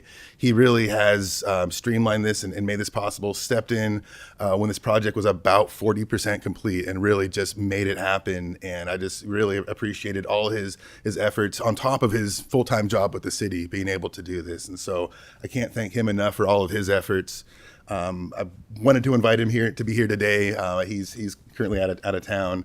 Our senior outreach worker, Robert Williams, has done an amazing job of communicating, tracking, and documenting folks for this site in particular. It's grant funded, so it's for folks that had been living in encampments along the waterfront trail from Del Norte Street South. He's been working with these folks for at least 3 years, and we are, hopefully by the end of next week, the site will be at full capacity, and then as soon as folks are housed through a variety of other programs, the idea is that to turn this over and open this up for more folks. And so the list is still continuing. We're still working with folks that maybe weren't the first 38 people to move in, but we're still keeping up with them. We're still providing outreach services and supportive services, and it's been a huge project, and really the construction is there's still some site improvements that are going to continue to happen,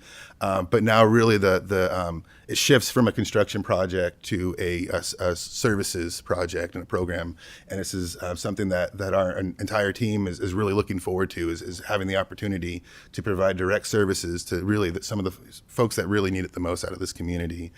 And going forward, if I do present any more Crowley property updates, it will be Bayside Village transitional housing project updates. And I guess I'll say one more thing. Outside of the city too, several organizations made this happen. I know that the county's Department of Health and Human Services really helped out with this from early on and throughout the project. And many organizations. Derek Lavich with the CR's construction technology class had his crew down there, met multiple times. Folks from Mercer Fraser and Pacific Builders helped out. All the contractors that had worked on this. This really was a community effort to make this a reality. And I know it's taken several years, but it's a reality today. And I know the folks on site are extremely grateful.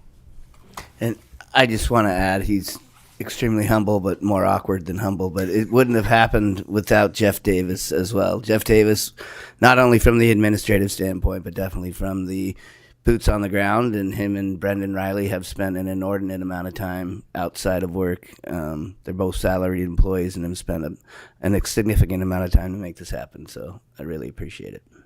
Thank you, Jeff.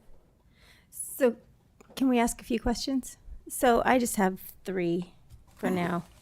Are there any kids living there? Currently, there are no children living on site, but there are several that are visiting. So there may be parents that are maybe looking for custody, or parents that don't have full custody. I was down there today, and I was there for a short time today, but saw over, I think, 4 kids show up today. So yeah, there are children on site, but they're currently none that reside there. We do have a family with adult children, do we not? There's one family that's going to be moving in, but they are adult children, yes. I'm glad to hear that families moving in. And then, is it still transitional rent? So do they still pay a small portion of rent there to kind of get a rental history? Yeah, so they do sign a lease, so they have renters' rights and responsibilities. The rent is pretty low. If they aren't able to pay that rent, the Betty Quan Chin Foundation received quite a bit of donations and have been doing a lot of fundraisers. Their rent will be paid. There's like a scholarship or sponsorship program. So if they aren't able to pay, the scholarship program will pay for that. If folks are willing to pay, or if they are able to pay, once they leave that site, hopefully to permanent housing, every penny that they paid at rent, they will be getting back. And so they'll have that to pay for a deposit for moving expenses, and then in addition to accruing the rental history. Great.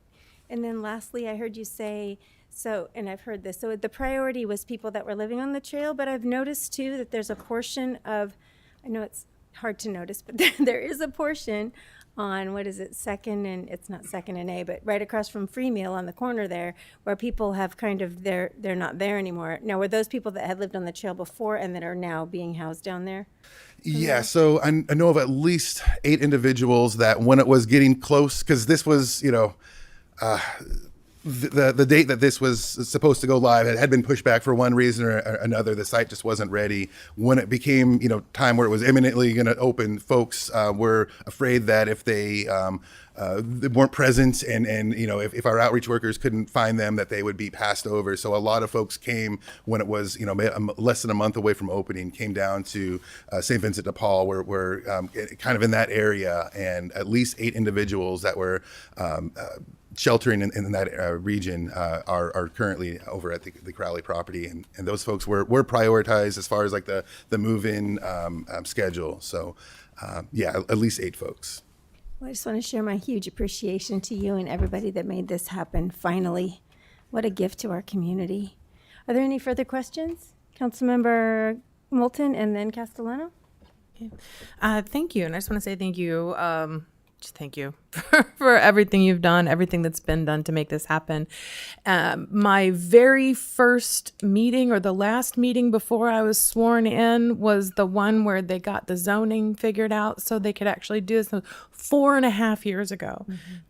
From that point to from being able to do it to actually getting people into the rooms there. And I hope we're able to do more. I just want to fully acknowledge that this is an enormous step and is a very happy step, and that also this is not going to solve homelessness as a Eureka problem, as a Humboldt problem, as a California problem, as a national problem, and that I appreciate that this is one step in a ladder, and that we are also working on all of those other steps on the ladder. And I know a lot of that comes under the programs you're involved in. So thank you for that.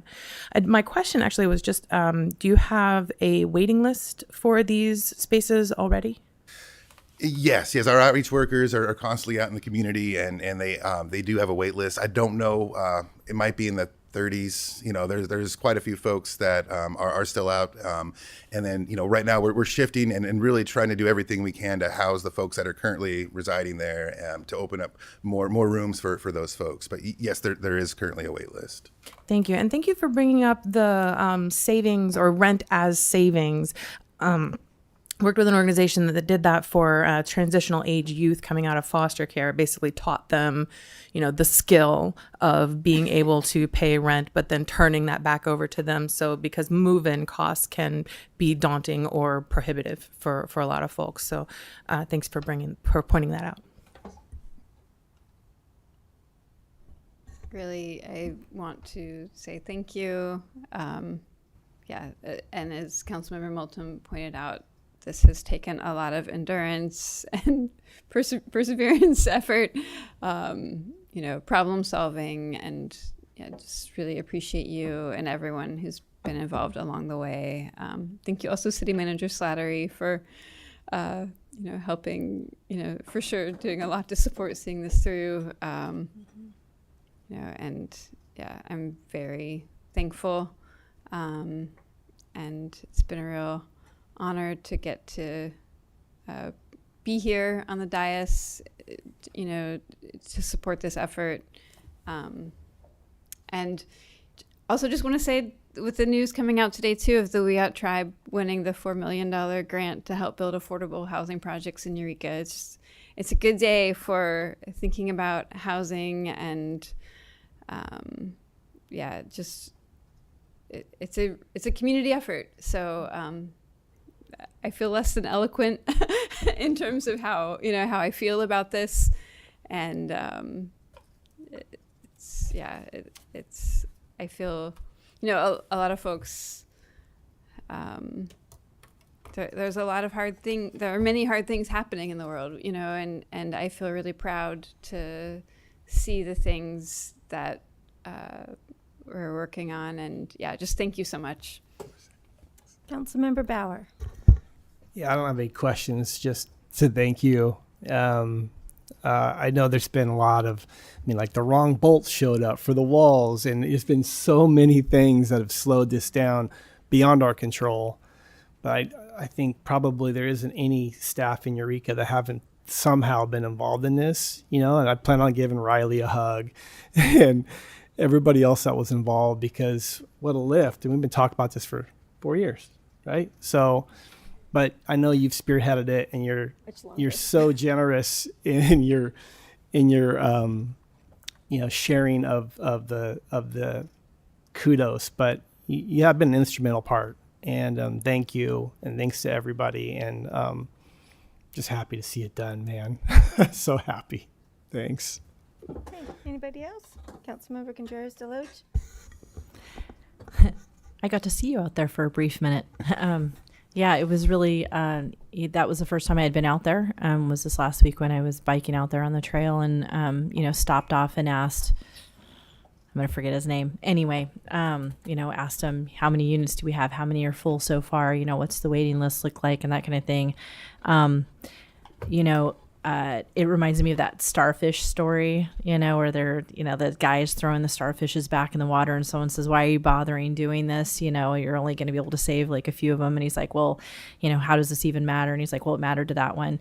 I know we still have a lot of people that we need to help, but it matters to them. Like, we're getting to see the pictures. Thanks for bringing these pictures. It's cute to, see them, to get to see their happy animals and stuff like that too. And I know it's a slog. Everything in the government is a slog and takes forever, and every imaginable thing that can go wrong does. It seems like it's Murphy's Law always. So thank you for the persistence of everybody on the staff and getting through this and continuing, because it makes a difference for every single person that's in there. So I'm just really grateful. Thank you.